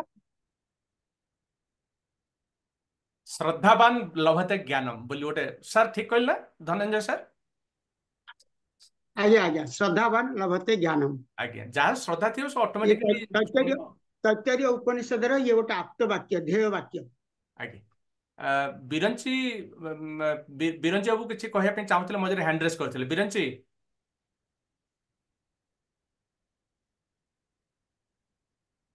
ଆଚ୍ଛା, ଆଜ୍ଞା ଜଗନ୍ନାଥ। ଜୟ ଜଗନ୍ନାଥ। ଆଜ୍ଞା ଜଗନ୍ନାଥ, ନମସ୍କାର। ନମସ୍କାର ନମସ୍କାର, ଶୁଣିପାରୁଛୁ, କୁହନ୍ତୁ। ଆପଣ ମୁଁ ଅଡିଓ ଟିକେ ପ୍ରୋବ୍ଲେମ କହିବା ଅଛି। ପାଇଁ ଟିକେ ଚାହୁଁଛି, ଯେ ଆମେ ତ ଅନେକ କଥା ଇତିହାସରେ ଏଇ ବିଷୟରେ ଆମେ ଏଇ ମାଧ୍ୟମରେ ଜାଣିବାକୁ ପାଉଛୁ। ମୁଁ ଗୋଟେ କଥା କହିବାକୁ ଚାହୁଁଛି,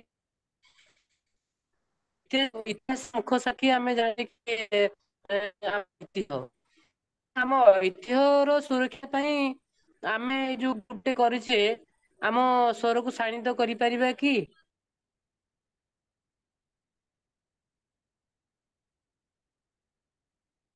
ମୁଁ ଶୁଣି ପାରିଲିନି ବିରଞ୍ଚି ବାବୁ, ମୁଁ ଶୁଣି ପାରିଲିନି। ସଞ୍ଜୟ କଣ କହିଲେ ସେ?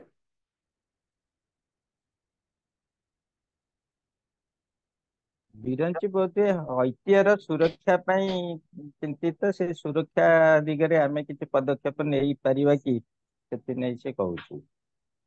ନାଇଁ ମାନେ ବିରଞ୍ଚି ବାବୁଙ୍କର ବ୍ୟାକୁଳତା ବୁଝି ହଉଛି, କିନ୍ତୁ ଆମେ କୌଣସି ଇଏ ନୁହନ୍ତି ନା, ଅଥରିଟି ନୁହନ୍ତି ନା।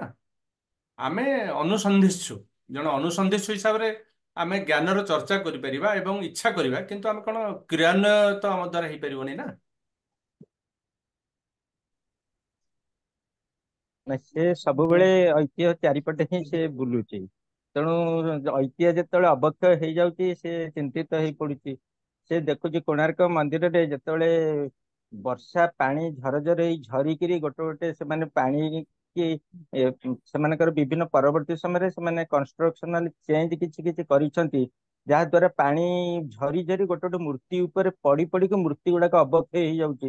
କିନ୍ତୁ ସେଗୁଡାକ କେହି ଦେଖୁନାହାନ୍ତି। ସେ ବାରମ୍ବାର ସେଠି ନେଇକି ବହୁତ ଥର ସ୍ୱର ଉତ୍ତୋଳନ କରିଛି, କିନ୍ତୁ ତଥାପି କେହି ଦୃଷ୍ଟି ଦଉନାହାନ୍ତି। ସେ ପାଣି ବର୍ଷା ହେଲା ମାନେ ସେ ପାଣି ମାଡ ହେଇକିରି ସେ ମୂର୍ତ୍ତି ସବୁ କ୍ଷୟ ହବାରେ ଲାଗିଛି। ତେଣୁ ଏମିତି ବହୁତ କଥା ରହିଛି। ତେଣୁ ସବୁ କଥା ଆମେ ସ୍ୱର ଉଠେଇବା, ଯେତେ ଦୂର ପାରିବା କରିବା, ହବ ଯଦି ହେଲା ଦେଖିବା, ଆଉ କଣ କରାଯାଇ ପାରିବ। ଆମେ ତ ସରକାର ନୁହେଁ ଯେ ଆମେ କରିଦବା, ଅଥରିଟି ନୁହେଁ। ଆମେ ସରକାରଙ୍କୁ ଇଏ କରିବା, ତାଙ୍କ ଆଗରେ ଦବା, ଆବେଦନ କରିବା, ଆମ କ୍ଷୋଭ ଜଣାଇବା, ସବୁ କରିବା। ତେଣୁ ଯାହା ହବ। କିନ୍ତୁ ବିରଞ୍ଚି ଆମର ଏଇ ଗ୍ରୁପ, ଏଇ ଇତିହାସ ଗ୍ରୁପ ସହିତ ବହୁତ ଏଇ ଐତିହ୍ୟ ପ୍ରେମୀ ବହୁତ ଯୋଡି ହେଇକି ଅଛନ୍ତି। ଆମ ସହିତ କଟକ ହେରିଟେଜ ୱାର୍କସ ର ମେମ୍ବର୍ସ ମାନେ ଅଛନ୍ତି, ଢେଙ୍କାନାଳ ହେରିଟେଜ ଗ୍ରୁପ୍ସ ର ମେମ୍ବର ମାନେ ବି ଅଛନ୍ତି। ଏବେ ନୂଆକିରି ପୁରୀ ହେରିଟେଜ ୱାର୍କସ ଆରମ୍ଭ ହବ, 18 ତାରିଖରେ ଥିଲା ଆଜି ଆରମ୍ଭ ହବାର, ଘୁଞ୍ଚି ଯାଇଛି ବିଭିନ୍ନ କାରଣ ଯୋଗୁଁ ଘୁଞ୍ଚି ଯାଇଛି। କାରଣ ବହୁତ ଲୋକ ବାହାରୁ ସେଥିରେ ଜଏନ କରିବାକୁ ଚାହିଁଲେ, ତେଣୁ ଆମେ ତାକୁ 25 କି ଘୁଞ୍ଚେଇ ଦେଇଛୁ। ଆଗାମୀ 25 ତାରିଖରେ ପୁରୀ ହେରିଟେଜ ୱାର୍କସ ବି ଆରମ୍ଭ ହବ। ତେଣୁ ସମସ୍ତେ ଏଇ ଐତିହ୍ୟ ପ୍ରେମୀ ମାନେ ସମସ୍ତେ ଯୋଡି ହଉଛନ୍ତି। ଆଉ ଆସ୍ତେ ଆସ୍ତେ ଐତିହ୍ୟ, ଏଇ ଯୋଉ ଆମ ବିଭିନ୍ନ କାର୍ଯ୍ୟକ୍ରମ ଐତିହ୍ୟ ସମ୍ପର୍କିତ କାର୍ଯ୍ୟକ୍ରମ ନେଇକିରି ବହୁତ ଐତିହ୍ୟ ପ୍ରେମୀଙ୍କ ସଂଖ୍ୟା ବି ବଢିଛି। ସମସ୍ତେ ଐତିହ୍ୟ ବିଷୟରେ ସଚେତନ ବି ହେଲେଣି ଆସ୍ତେ ଆସ୍ତେ। ଦେଖ ଇତିହାସ ବି ଆମ ଇତିହାସ କେତେ ଆଗରୁ ଆମେ ଆଲୋଚନା କରୁଥିଲେ କି ଆମେ ଓଡିଶାର ଯୋଉ ଇତିହାସ ହଜି ଯାଇଛି ଆମେ ମନେ ପକଉନଥିଲେ, ଏବେ ସେଗୁଡାକ ଆସ୍ତେ ଆସ୍ତେ ମନେ ପକେଇଲେଣି। ଏଇଠି ଗଜପତି କପିଳେନ୍ଦ୍ର ଦେବଙ୍କ କଥା ଆସିଲାଣି କି ଏତେ ବଡ ରାଜା, ତାଙ୍କୁ ଭାରତ ଇତିହାସରେ ଉଚିତ ସ୍ଥାନ ଦିଆଯାଇନାହିଁ। ତେଣୁ ଆସ୍ତେ ଆସ୍ତେ ହବ, ସମୟ ଲାଗିବ। ହଁ ବିରଞ୍ଚି କଣ କୁହ? ବିରଞ୍ଚି, ହ୍ୟାଲୋ। ବିରଞ୍ଚି ତମେ ଶୁଭୁନ? ହଁ ନାଇଁ ଅନମ୍ୟୁଟ ହଉନି ହଁ ହଁ ନାଇଁ ଶୁଣି ପୁଅ ପାରୁଛନ୍ତି? ଅନମ୍ୟୁଟ ହେଲା ତ ଅନମ୍ୟୁଟ ଏବେ କରିବାକୁ ପଡିବ। ବିରଞ୍ଚି ବାବୁ, ହଁ ଆପଣଙ୍କର ଯେତେବେଳେ ଯୋଉଟା କହିବାର ଅଛି ଶୁଭିଲା? କହିକି ତୁରନ୍ତ ମାଇକ୍ରୋଫୋନ ମ୍ୟୁଟ କରିଦେବେ, ପୁଣି କହିଲା ବେଳକୁ ଅନମ୍ୟୁଟ କରିବେ, ନହେଲେ କଣ ଅଛି ଆପଣଙ୍କ ଚାରିପାଖ ନଏଜ ଟା ଡିଷ୍ଟର୍ବାନ୍ସ ହଉଛି। ଏନିୱେ, ବିରଞ୍ଚି ବାବୁଙ୍କ ବିଷୟରେ ମୁଁ ଏଇଠି ଗୋଟେ କଥା କହିବା ପାଇଁ ଚାହୁଁଛି। ବିରଞ୍ଚି ବାବୁ ଅଛନ୍ତି ଆମର ଏ କୋଣାର୍କରେ ଅଛନ୍ତି, ଟୁରିଷ୍ଟ ଗାଇଡ୍ ଅଛନ୍ତି। ତାଙ୍କୁ ଆମେ ଗୋଟେ ସଞ୍ଜୟ ବାବୁ ତାଙ୍କୁ ଗୋଟେ ଆଇଡିଆ ଦେଲୁ ଯେ ଯେତେବେଳେ ଆମେ ଟୁରିଷ୍ଟ ମାନଙ୍କୁ ବୁଲେଇକି ଦେଖୁଛନ୍ତି ମାନେ କୋଣାର୍କ, ସେ ବିଷୟରେ ଆମେ କହୁଛନ୍ତି ଯେ ବଙ୍ଗୋପସାଗର ଚନ୍ଦ୍ରଭାଗା ନଈ ବିଷୟରେ କହୁଛୁ। ଆଟଲିଷ୍ଟ ଆପଣ ଆରମ୍ଭ କରନ୍ତୁ ଯେ ଏଇ ମାନେ ସରକାରୀ କଳିଙ୍ଗ ଉଦ୍ୟମ ଏଇଟା ସାର୍ ଯେ ବେ ଅଫ୍ ବେଙ୍ଗଲଟାକୁ ଏଇଟା ଦିନେ କଳିଙ୍ଗ ସାଗର ନାମରେ ଖ୍ୟାତ ଥିଲା। ଆଟଲିଷ୍ଟ ଆପଣ କୁହନ୍ତୁ, ଯଦି ଲୋକ ଅବଜେକ୍ସନ କରିବେ ଆପଣ କହିବେ ନାଇଁ ପରବର୍ତ୍ତୀ ପର୍ଯ୍ୟାୟରେ ହେଲା, କିନ୍ତୁ ଏଇଟା ଆମେ ସେତିକି କହିବା ପାଇଁ ଯାହା ଡକୁମେଣ୍ଟ ଦରକାର ସେତିକି ବି ମୁଁ ତାଙ୍କୁ ଦେଇଥିଲି। ସରକାରୀ ସ୍ତରରେ ଅଲରେଡି ଆମେ ଉଦ୍ୟମ କରୁଛନ୍ତି ଏଇଟାକୁ କଳିଙ୍ଗ ସାଗର କରିବା ପାଇଁ। ହଉ ନ ହଉ ଅଲଗା କଥା, ମୁଁ ତାଙ୍କୁ କହିଥିଲି ଆଟଲିଷ୍ଟ ଗୋଟେ ସଚେତନତାର ସୃଷ୍ଟି ହଉ ଯେ ଦିନେ ଏଇଟା କଳିଙ୍ଗ ସାଗର ନାମରେ ଖ୍ୟାତ ଥିଲା। ଏବଂ ସେ ସେଇ କାମଟାକୁ ବହୁତ ସୁନ୍ଦର ଭାବେ କରୁଛନ୍ତି। ଧନ୍ୟବାଦ ବିରଞ୍ଚି ବାବୁ। ବିରଞ୍ଚି ବାବୁ କଣ କୁହନ୍ତୁ? ଆଜ୍ଞା ନାଇଁ ମୁଁ ସେଇ କଥା ଟିକେ ଆଚ୍ଛା, ବିରଞ୍ଚି ବାବୁଙ୍କର କିଛି ଜୟ ଅଡିଓ ଜଗନ୍ନାଥ। ପ୍ରୋବ୍ଲେମ ରହୁଛି, ହ୍ୟାଲୋ କୁହନ୍ତୁ। ଶୁଭୁଛି କି? ଶୁଭୁଛି ଶୁଭୁଛି, କୁହନ୍ତୁ। ଆଜ୍ଞା ନାଇଁ ମୁଁ ସେଇ କଥା କାହିଁକି ସବୁବେଳେ ମୋ ମନ ଭିତରେ କ୍ଷୋଭ ଥାଏ କି ଆଚ୍ଛା ବିରଞ୍ଚି ବାବୁ, ଆପଣଙ୍କ ଅଡିଓ ଐତିହ୍ୟ। ଅଡିଓ ଟିକେ ପ୍ରୋବ୍ଲେମ ଅଛି, ଆପଣଙ୍କ କଥା ତାକୁ କ୍ଲିୟରଲି ଶୁଭୁ ନାହିଁ। ତେଣୁ ଠିକ ଅଛି, ଆପଣଙ୍କ ଆଜ୍ଞା ଉଦ୍ବେଗଟା ଆମ ପାଖରେ ପହଞ୍ଚି ଯାଇଛି। ଆକ୍ଚୁଆଲି ଆମେ ଗୋଟେ କଥା ମନେ ରଖନ୍ତୁ, ଆମେ କୌଣସି କଥା ନେଇକି ଆମେ କ୍ଷୋଭ ରଖିବା ନାହିଁ ଏବଂ ମାନେ କାହା ବିଷୟରେ ଆମେ ଇଏ କରିବା ନାହିଁ। ନାଇଁ ନାଇଁ ସେମିତି ନାହିଁ। ଶୁଣନ୍ତୁ ମୁଁ ଗୋଟେ କଥା କହିବି ଯେ ନାଇଁ ନାଇଁ ମୁଁ ଟିକେ ବିଶେଷ ଭାବରେ ଐତିହ୍ୟ ମାନେ ଐତିହ୍ୟ ପ୍ରେମୀ। ତ ଯେତେବେଳେ ଐତିହ୍ୟ ଟିକେ ଅବକ୍ଷୟ ହୁଏ ମୋ ମନ ଭିତରେ କୋଉଠି ନା କୋଉଠି ଟିକେ ଦୁଃଖ ଆସେ। ତ ସେ ଦୃଷ୍ଟିକୋଣରୁ ମୋ ମନ ଭିତରେ ଆସେ କି ମୁଁ କିଛି ଯଦି ଐତିହ୍ୟ ପାଇଁ କରିପାରିଲି ତ ମତେ କିଛି ମାନେ ଏ, ଟିକେ ଆସୁଛି।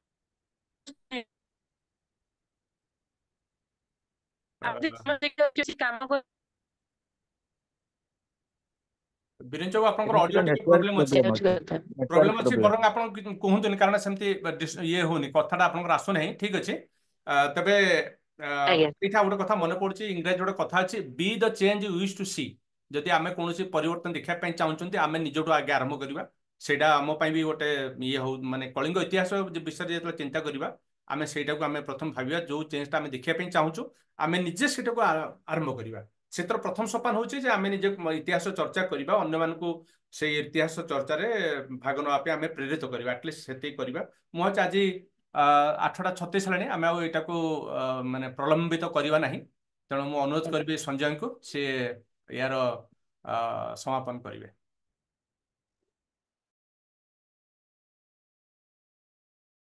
ଧନ୍ୟବାଦ ସୁନୀଲ। ଯାହା ହଉ ଆଜି କାର୍ଯ୍ୟକ୍ରମଟି ସଫଳ ହେଇଛି ବୋଲି ମୁଁ କହିବି, କାରଣ ଅନେକ ମତାମତ ଆସିଛି ଯୋଉଗୁଡା କି ଭଲ ଫିଡବ୍ୟାକ୍ ଥିଲା।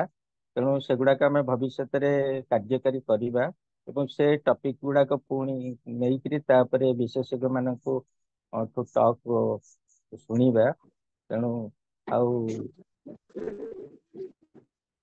ଯୋଉ ଇଣ୍ଡେକ୍ସ ମାଗାଜିନ କିମ୍ବା ଇଣ୍ଡେକ୍ସ ବାହାର କରିବା, ସେଥି ନେଇକରି ଯାହା ହଉ ବହୁତ ସଜେସନ ପାଇଲୁ, ଆଉ ତା ବି କାର୍ଯ୍ୟକାରୀ କରିବା। ଆଉ କଳିଙ୍ଗ ଇତିହାସ ଯୋଉ ହିଷ୍ଟ୍ରି ଚ୍ୟାନେଲ, ୟାକୁ ରେଜିଷ୍ଟ୍ରେସନ କରିବା ପାଇଁ ବି ଜଣେ ପରାମର୍ଶ ଦେଇଥିଲେ। ଆମେ ସେ ଦିଗରେ ଆଗରୁ ଚିନ୍ତା କରିଥିଲୁ, କିନ୍ତୁ ସମୟ ଦେଇପାରିନଥିଲୁ। କିନ୍ତୁ ଡ୍ରାଫ୍ଟ ହେଇକିରି ବି ଅଛି, ଏପର୍ଯ୍ୟନ୍ତ ଆମ ଡ୍ରାଫ୍ଟ ବି ସରିଛି। ଆଉ କେବଳ କେତେବେଳେ ସମସ୍ତେ ସମୟ ହେଇକି ଏକାଠି ହେଲେ 3-4 ଜଣ ହେଲେ ସେଗୁଡାକ ରେଜିଷ୍ଟ୍ରେସନ କରିବୁ ବୋଲି ଅଛି, ସ୍ଥଗିତ ଅଛି। ତେଣୁ ଆମେ ସେଟାକୁ ଏବେ ତ୍ୱରାନ୍ୱିତ କରେଇବୁ ନିଶ୍ଚିତ। କାରଣ ଆମେ ବିଭିନ୍ନ ପବ୍ଲିକେସନ ଯେତେବେଳେ ବାହାର କରୁଛୁ, ସେ ସମୟରେ ଗୋଟେ ଆମ ସଂସ୍ଥାର ଲିଗାଲିଟି ଗୋଟେ ରହିବା କଥା। ତେଣୁ ସେଇଟାକୁ, ଯଦିଓ ଆମର ୟୁଟ୍ୟୁବ ଚ୍ୟାନେଲରେ ରେଜିଷ୍ଟ୍ରେସନ ଅଛି, ସବୁ ପ୍ରକାର ଅଛି, କିନ୍ତୁ ଆଉ କିଛି ଅଧିକ ଲିଗାଲିଟି ଦରକାର ତେଣୁ ସେଇଟାକୁ ରେଜିଷ୍ଟ୍ରେସନ ବି ଟ୍ରଷ୍ଟ ଆକ୍ଟ ଦ୍ୱାରା ରେଜିଷ୍ଟ୍ରେସନ ବି କରେଇ ନେବୁ। ତେଣୁ ସେସବୁ କାମ ଆଗକୁ ଜାରି ରହିବ। କଥା ହେଲା ଆମେ ସବୁ ବିଭିନ୍ନ ପେଟ ପାଟଣା ନେଇକି ବିଭିନ୍ନ ଯିଏ ଯାହା କାର୍ଯ୍ୟରେ ବ୍ୟସ୍ତ ଅଛୁ। ତେଣୁ ତାର ଧିଅରୁ ଆମେ ସବୁ ଫୁଲ ପ୍ରଫେସନାଲ କେହି ନୁହଁ। ତେଣୁ ମୁଁ ବେଳେ ବେଳେ ବ୍ୟସ୍ତ ହେଇଯାଏ, ବେଳେ ବେଳେ ଉପସ୍ଥିତ ରହିପାରେନି। ରବିବାରେ ଗୋଟେ ଗୋଟେ ରବିବାରେ ବି ମୁଁ ରହିଛି, ଅନୁପସ୍ଥିତ ରହିଛି। ତେଣୁ ସୁନୀଲ ମତେ ସବୁବେଳେ କହେ ସଞ୍ଜୟ ବ୍ୟସ୍ତ ହବାର କିଛି ନାହିଁ, ଆମେ ଆମ ସୁବିଧା ଦେଖି କରୁଛେ। ଆମର ତ ଜ୍ଞାନ ଆହରଣ କରିବା କଥା, ଯେତେବେଳେ ସମୟ ହଉଛି ଆମେ ଜ୍ଞାନ ଆହରଣ କରିବା। ତେଣୁ କାମ କରିକିରି ନିଜର କାମ କରିକି ନିଜ ଦାୟିତ୍ୱ କରିକି ତାପରେ ଏଇଟା କରୁଛେ। ତେଣୁ ବ୍ୟସ୍ତ ହବାର କିଛି ନାହିଁ, ଆମେ ସବୁ ମ୍ୟାନେଜ କରିନେବା। କେହି ଆମେ ଏତେ ଜଣ ଅଛେ, ଜଣେ ଆବସେଣ୍ଟରେ କି 2 ଜଣ ରହିଲେ ବି ମ୍ୟାନେଜ କରିହବ। ତେଣୁ ଏମିତି ଚାଲିଛି। ତେଣୁ ସେହି ଇଏରେ ଆମେ ଚଲେଇଛୁ। ଯେତିକି ଗୁଣ୍ଡୁଚି ଆମର ଗୁଣ୍ଡୁଚି ମୂଷା ପରି ଟିକେ ଟିକେ ହେଲେ ବି ଆମେ ଏଇ ଜିନିଷ ଗୁଡାକୁ ଭଲ ଭଲ ବିଶେଷଜ୍ଞଙ୍କୁ ଡାକିକିରି ସେ ବିଷୟ ଉପରେ ବିଭିନ୍ନ ବିଷୟ ଉପରେ ତାକୁ ରେକର୍ଡ କରି ଚାଲିବା। ତେଣୁ ଆମର କାମ ଏମିତି ଜାରି ରହିବ। ତେଣୁ ଏତିକି କହୁଛି। ସମସ୍ତଙ୍କୁ ମୁଁ ଧନ୍ୟବାଦ ଦଉଛି, ଯାହା ହଉ ବହୁତ ସୁଚିନ୍ତିତ ପରାମର୍ଶ ଆଜି ଦେଇଛନ୍ତି ସମସ୍ତେ। ସେଗୁଡାକ ଯୋଉଟାକି ଭଲ କାମରେ ଲାଗିବ। ବହୁତ ନୂଆ ନୂଆ ଟପିକ ବିଷୟରେ ବି ଆଜି ଆମେ ସୂଚନା ପାଇଛୁ। ସେସବୁ ବି ଆମେ ଭବିଷ୍ୟତରେ ସେ ଟପିକ ସବୁ ନବା, ତା ଉପରେ ବି ବିଶଦ ଆଲୋଚନା କରିବା। ସୁନୀଲ।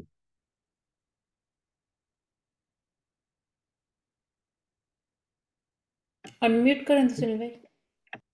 ଆଜ୍ଞା ଆପଣଙ୍କର ଅନୁମତି ନେଇକରି ମୁଁ ଆଜି ଯାହା ପ୍ରୋଗ୍ରାମ ଚାଲିଛି, କିମ୍ବା ଆଜି ତ କିଛି ସ୍ପେଶାଲ ଟକ୍ ନାହିଁ, ତଥାପି ଇନ୍ ଜେନେରାଲ ଗୋଟେ ଛୋଟିଆ ବ୍ରିଫ ନ୍ୟୁଜ କରିଛି, କେତେଟା ସ୍କ୍ରିନସଟ୍ ନେଇଛି। କିନ୍ତୁ ସବୁ ସ୍କ୍ରିନସଟ୍ କୁ ତ ଜାଗା ଅଭାବ, ତେଣୁ ମୁଁ ଗ୍ୟାରେଣ୍ଟି ଦଉନି କାହାର ସ୍କ୍ରିନସଟ୍ରେ କୋଉ ଫଟୋ ଛପିବ କୋଉଟା ନ ଛପିବ। ତେଣୁ ମୁଁ ଆପଣଙ୍କ ଅନୁମତି ମାଗୁଛି।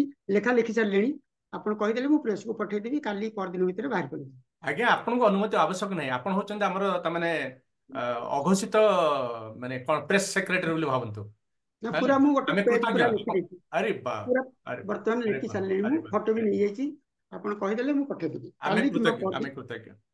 ଆଚ୍ଛା ହଉ ଆମ ହଉ। ଭିତରେ ଆଜି ଜଣେ ମୋ ଭିତରେ ଆଜି ଜଣେ ବିଶେଷ ଅତିଥି ଥିଲେ ଡକ୍ଟର ଲକ୍ଷ୍ମୀକାନ୍ତ ମହାନ୍ତି ସାର୍। ମୁଁ ଆପଣଙ୍କୁ ନମସ୍କାର ହଉଛି। ମୋ ମୂଳରୁ ଦେଖି ଆସୁଛି ଆପଣଙ୍କର ମାଇକ୍ରୋଫୋନଟା ଯେହେତୁ ଦେଖାଯାଉ ନାହିଁ, ମୁଁ ଆପଣଙ୍କୁ ମାନେ କହିବା ପାଇଁ ମୁଁ ଇଏ କରିପାରୁନଥିଲି, ଡାକି ପାରୁନଥିଲି। ଆପଣଙ୍କୁ ଅନେକ ଥର ମୁଁ କହିଲି ଭିଡ଼ିଓ ଅନ୍ କରିବା ପାଇଁ, ହୁଏତ କୌଣସି କାରଣବଶତଃ ଆପଣ ଅନ୍ କରିପାରିଲେନି। ବହୁତ ଧନ୍ୟବାଦ ସାର୍, ଆପଣ ଯୋଗ ଦେଇଛନ୍ତି। ବହୁତ ଧନ୍ୟବାଦ ଆପଣଙ୍କୁ। ଆଚ୍ଛା ମୁଁ ଆଜି ଗୋଟେ ମାନେ ମୋର ବକ୍ତବ୍ୟ ଭିତରେ ସ୍ଥାନ ରଖିପାରିଲିନି। ଆମର ମାନେ ମାନେ ଏଟା ନିଜ ଘର କଥା। ଏଟା ଆମର ଆଜି ଏଥିରୁ ଉପସ୍ଥିତ ନାହାନ୍ତି ଆଦିତ୍ୟ ଘୋଷ। ଆଦିତ୍ୟ ଘୋଷ ଜଣେ ଆମର ଯୁବ ସଦସ୍ୟ ଜଣେ। ସିଏ ଆମର ଯେତେ ଆପଣ ଦେଖୁଛନ୍ତି ସୁନ୍ଦର ଥମ୍ବନେଲ, ସେଟା ହଉଛି ତାଙ୍କର କୃତି। ଯଦି ବି ସେ ଗୋଟେ କରିପାରିନାହାନ୍ତି, ଯଦି ମୁଁ କରିଛି, ମୁଁ ତାଙ୍କୁ ଅନୁସରଣ ମାତ୍ର କରିକି କରିଛି, କିନ୍ତୁ ମୂଳ ଯୋଉ ଶ୍ରେୟ ସେଟା ତାଙ୍କର। ଇନଫୋ କାର୍ଡ ହଉ ବା ଯୋଉ ଥମ୍ବନେଲ ହଉ, ଦ କ୍ରେଡିଟ ସୁଡ୍ ଗୋ ଟୁ ହିମ୍। ସେମିତି ଆମର ଆଉ ଜଣେ ସଦସ୍ୟ ଅଛନ୍ତି ସୌମ୍ୟ, ଯିଏକି ମାନେ ତାଙ୍କର ବହୁତ ବ୍ୟସ୍ତତା ସତ୍ତ୍ୱେ ଟ୍ରେନରେ ବସିକି ବି ସେ ଯୋଗାଯୋଗ ମାନେ ଜଏନ୍ କରନ୍ତି। ସିଏ ଆମର ତାମାନେ ଯଦି ଆମର ଯୋଉ ମୂଳ ଇଏ ଭିତରେ ଆସିବ, ଆମର ଯୋଉ କୋର କମିଟିର ଯଦି ଗୋଟେ ରାଙ୍କିଙ୍ଗ କରାଯିବ ଇଣ୍ଟେଲେକ୍ଚୁଆଲ ଆବିଲିଟିରେ, ତ ସିଏ ସେଇ ପ୍ରଥମ 2-3ଟି ସ୍ଥାନ ଭିତରେ ସୌମ୍ୟ ଆସିବେ ତାଙ୍କ ବୟସ ତୁଳନାରେ। ଆଉ ସିଏ ବି ଆମର ଯୋଉ ଆଉଟରିଚଟାକୁ ବଢେଇବାରେ ସାହାଯ୍ୟ କରିଛନ୍ତି। ଆଉ ଯେହେତୁ ସେ ଆମ ଘର ଲୋକ, ନିଜ ଲୋକ, ତେଣୁକରି ତାଙ୍କ ବିଷୟରେ କହିବା ପାଇଁ ମୁଁ ଆରମ୍ଭରୁ ଇଏ ମାନେ ଭାବିନଥିଲି କହିବି ବୋଲି। ସେମିତି ଆମର ରୀତା ରାଉତ ମ୍ୟାଡାମ, ସିଏ ମାନେ ଏତେ ବଢିଆ ସ୍କଲାର ଜଣେ। ଆମ ପାଇଁ ସିଏ ହଉଛନ୍ତି ଗୋଟେ ଜ୍ଞାନର ଉତ୍ସ ଗୋଟେ। ଆଉ ସଞ୍ଜୟ ସଞ୍ଜୟ ସଞ୍ଜୟ ବି ସେଇଆ। ଆଉ ସବୁଠାରୁ କମ ଜାଣିଥିବା ଲୋକଟି ହଉଛି ମୁଁ। ତେଣୁ ମୁଁ ସେଇଥିପାଇଁ ଜାଣି ଜାଣି ଗୁଡାଏ କାମ କରୁଛି ଯୋଉଟା କହିଲା କି ବେଳକୁ ଫ୍ରିଜ୍ ହେଇଗଲେ। ଆ ବିଷୟରେ କିଛି କଥା ନାହିଁ। ସଞ୍ଜୟ ଭାଇଙ୍କ ନାଁଟା ଆସିଲା ବେଳକୁ ଆପଣ ଫ୍ରିଜ୍ ହେଇଗଲେ। ଆଉ ଥରେ କୁହନ୍ତୁ, ଆମେ ଆଚ୍ଛା ଶୁଣି କହୁଛି ପାରିଲୁନି। କହୁଛି କହୁଛି କହୁଛି ଏଠି ପୁରା ଇଣ୍ଟରନେଟର ସମସ୍ୟା। ଓକେ, ହଁ, ମାନେ ମୁଁ ଯାହା କହୁଥିଲି, ମାନେ ସଞ୍ଜୟ ଓଡିଶାରେ ଯଦି ପ୍ରାଇଭେଟ ହୁଁ ଲାଇବ୍ରେରୀର ଯଦି ରାଙ୍କିଙ୍ଗ କରାଯିବ, ସଞ୍ଜୟ ସେ ଟପ୍ 10 ହୁଁ। ଭିତରେ ଆସିବେ। ବହି ପାଗଳ ସଞ୍ଜୟ, ବହି ପାଗଳ। ହଁ କିଣିକି ସାଇତିକି ରଖୁଛି, ପଢି ପାରୁନି। ନାଇଁ ନାଇଁ ନାଇଁ, ପଢୁଛନ୍ତି ବି ଆପଣ। ତାଙ୍କ ଟପ୍ ଟା ଟିକେ ଦେଖିଦେବେ। ଯେତେ ଜଣ ଥିଲେ ସଦସ୍ୟ, ଯିଏ ଯୋଉ ବିଷୟରେ କମେଣ୍ଟ କଲେ, ସେ କହିଲେ ନା ନାଇଁ ସେ ବହିରେ ମୁଁ ପଢିଛି, ଅମକ ଜାଗାରେ ଲେଖା ହେଇଛି। ତାମାନେ ସେଇ ସବୁ ବହି ସେ ପଢିଛନ୍ତି ହଜମ କରିଛନ୍ତି। ତେଣୁ ଜଣେ ରହିଲା ସେଟା ହଉଛି ଜଣେ ସୁନୀଲ ବିଶ୍ୱାଳ ଯିଏକି ସବୁଠୁ କମ ପଢିଛି କମ ଜାଣିଛି ହେଲା, ତେଣୁକରି କୋରାପୁଟିଆ କୋରାପୁଟିଆ। ତେଣୁ ମୁଁ ସୁନିଲ ଆଜି କିଏ ସବୁ ଥିଲେ ଉପସ୍ଥିତ ମୁଁ ଜାଣିପାରିଲିନି ମୁଁ ଆଜି। ମୁଁ ଲିଷ୍ଟଟା ପଠେଇଦେବି। ନାଇଁ ନାଇଁ ଥିଲେ ଟିକେ କହିଦିଅନ୍ତୁ ଆଚ୍ଛା ଟିକେ। ଆଚ୍ଛା ସେମିତି ତ ମନେ ଏଇ ମୁହୂର୍ତ୍ତରେ ଆମ ସାଙ୍ଗରେ ଅଛନ୍ତି ମୋ ତଳ ଆଡୁ ପଢି ଆସୁଛି ଡକ୍ଟର ଲକ୍ଷ୍ମୀକାନ୍ତ ମହାନ୍ତି, ଆମ ସାଙ୍ଗରେ ଅଛନ୍ତି ଜ୍ଞାନରଞ୍ଜନ ସାମଲ, ଡକ୍ଟର ଇନ୍ଦ୍ରମଣି ଜେନା, ଡକ୍ଟର ଧନଞ୍ଜୟ ଭଞ୍ଜ, ବିଜୟ କୁମାର ସ୍ୱାଇଁ, ଆଉ ପ୍ରୀତା ମ୍ୟାଡାମ, ଆଉ ସଞ୍ଜୟ, ଆଉ ମୁଁ ଅଛି ହେଲା। ନାଇଁ ଆଗରୁ ଥିଲେ ସେ ଆଚ୍ଛା ଆଗରୁ ଆମ ଚନ୍ଦ୍ରା ମ୍ୟାଡାମ ଥିଲେ, ଚନ୍ଦ୍ରା ମ୍ୟାଡାମ ଥିଲେ। ଆଗରୁ ଆରେ ସବୁଠୁ ବଡ କଥା ସଞ୍ଜୟ, ମୁଁ ତମକୁ ଖୋଜୁଥିଲି ଯେତେବେଳେ ଆଜି ଜଏନ କରିଥିଲେ। ନାଇଁ ତମେ ଓକେ, ଚନ୍ଦ୍ରା ମ୍ୟାଡାମ ଥିଲେ, ଆଉ ଥିଲେ ପତ୍ରୀ ସାର୍ ଥିଲେ, ସୁଧାକର ପତ୍ରୀ ସାର୍ ସୁଧାକର ସାଙ୍ଗେ। ପତ୍ରୀ ସାର୍ ଥିଲେ। ମନେ ପକେଇବା ପାଇଁ ହେଲେ ଟିକେ ଟାଇମ ଲାଗିଯିବ, ତେଣୁ ସମସ୍ତଙ୍କୁ ମାନେ ଆମେ ଆଚ୍ଛା ହଉ। ଜଣେଇବା। ଆଚ୍ଛା ଆଜିର ଏଇ ଯୋଉ କଥାଟାକୁ ରେକର୍ଡିଂଟାକୁ ଅପଲୋଡ କରିବା। ହଁ କରିବା ଦେଖିବା କରିବା କରିବା ଠିକ। ତେବେ ମୁଁ ଆସନ୍ତା ରବିବାର ଦିନ ପୁଣି ଆଉଥରେ ନୂଆ ଅଧ୍ୟାୟରେ ଆପଣମାନଙ୍କ ସାଙ୍ଗରେ ଦେଖାହବ। ସମସ୍ତଙ୍କୁ ନମସ୍କାର। ନମସ୍କାର।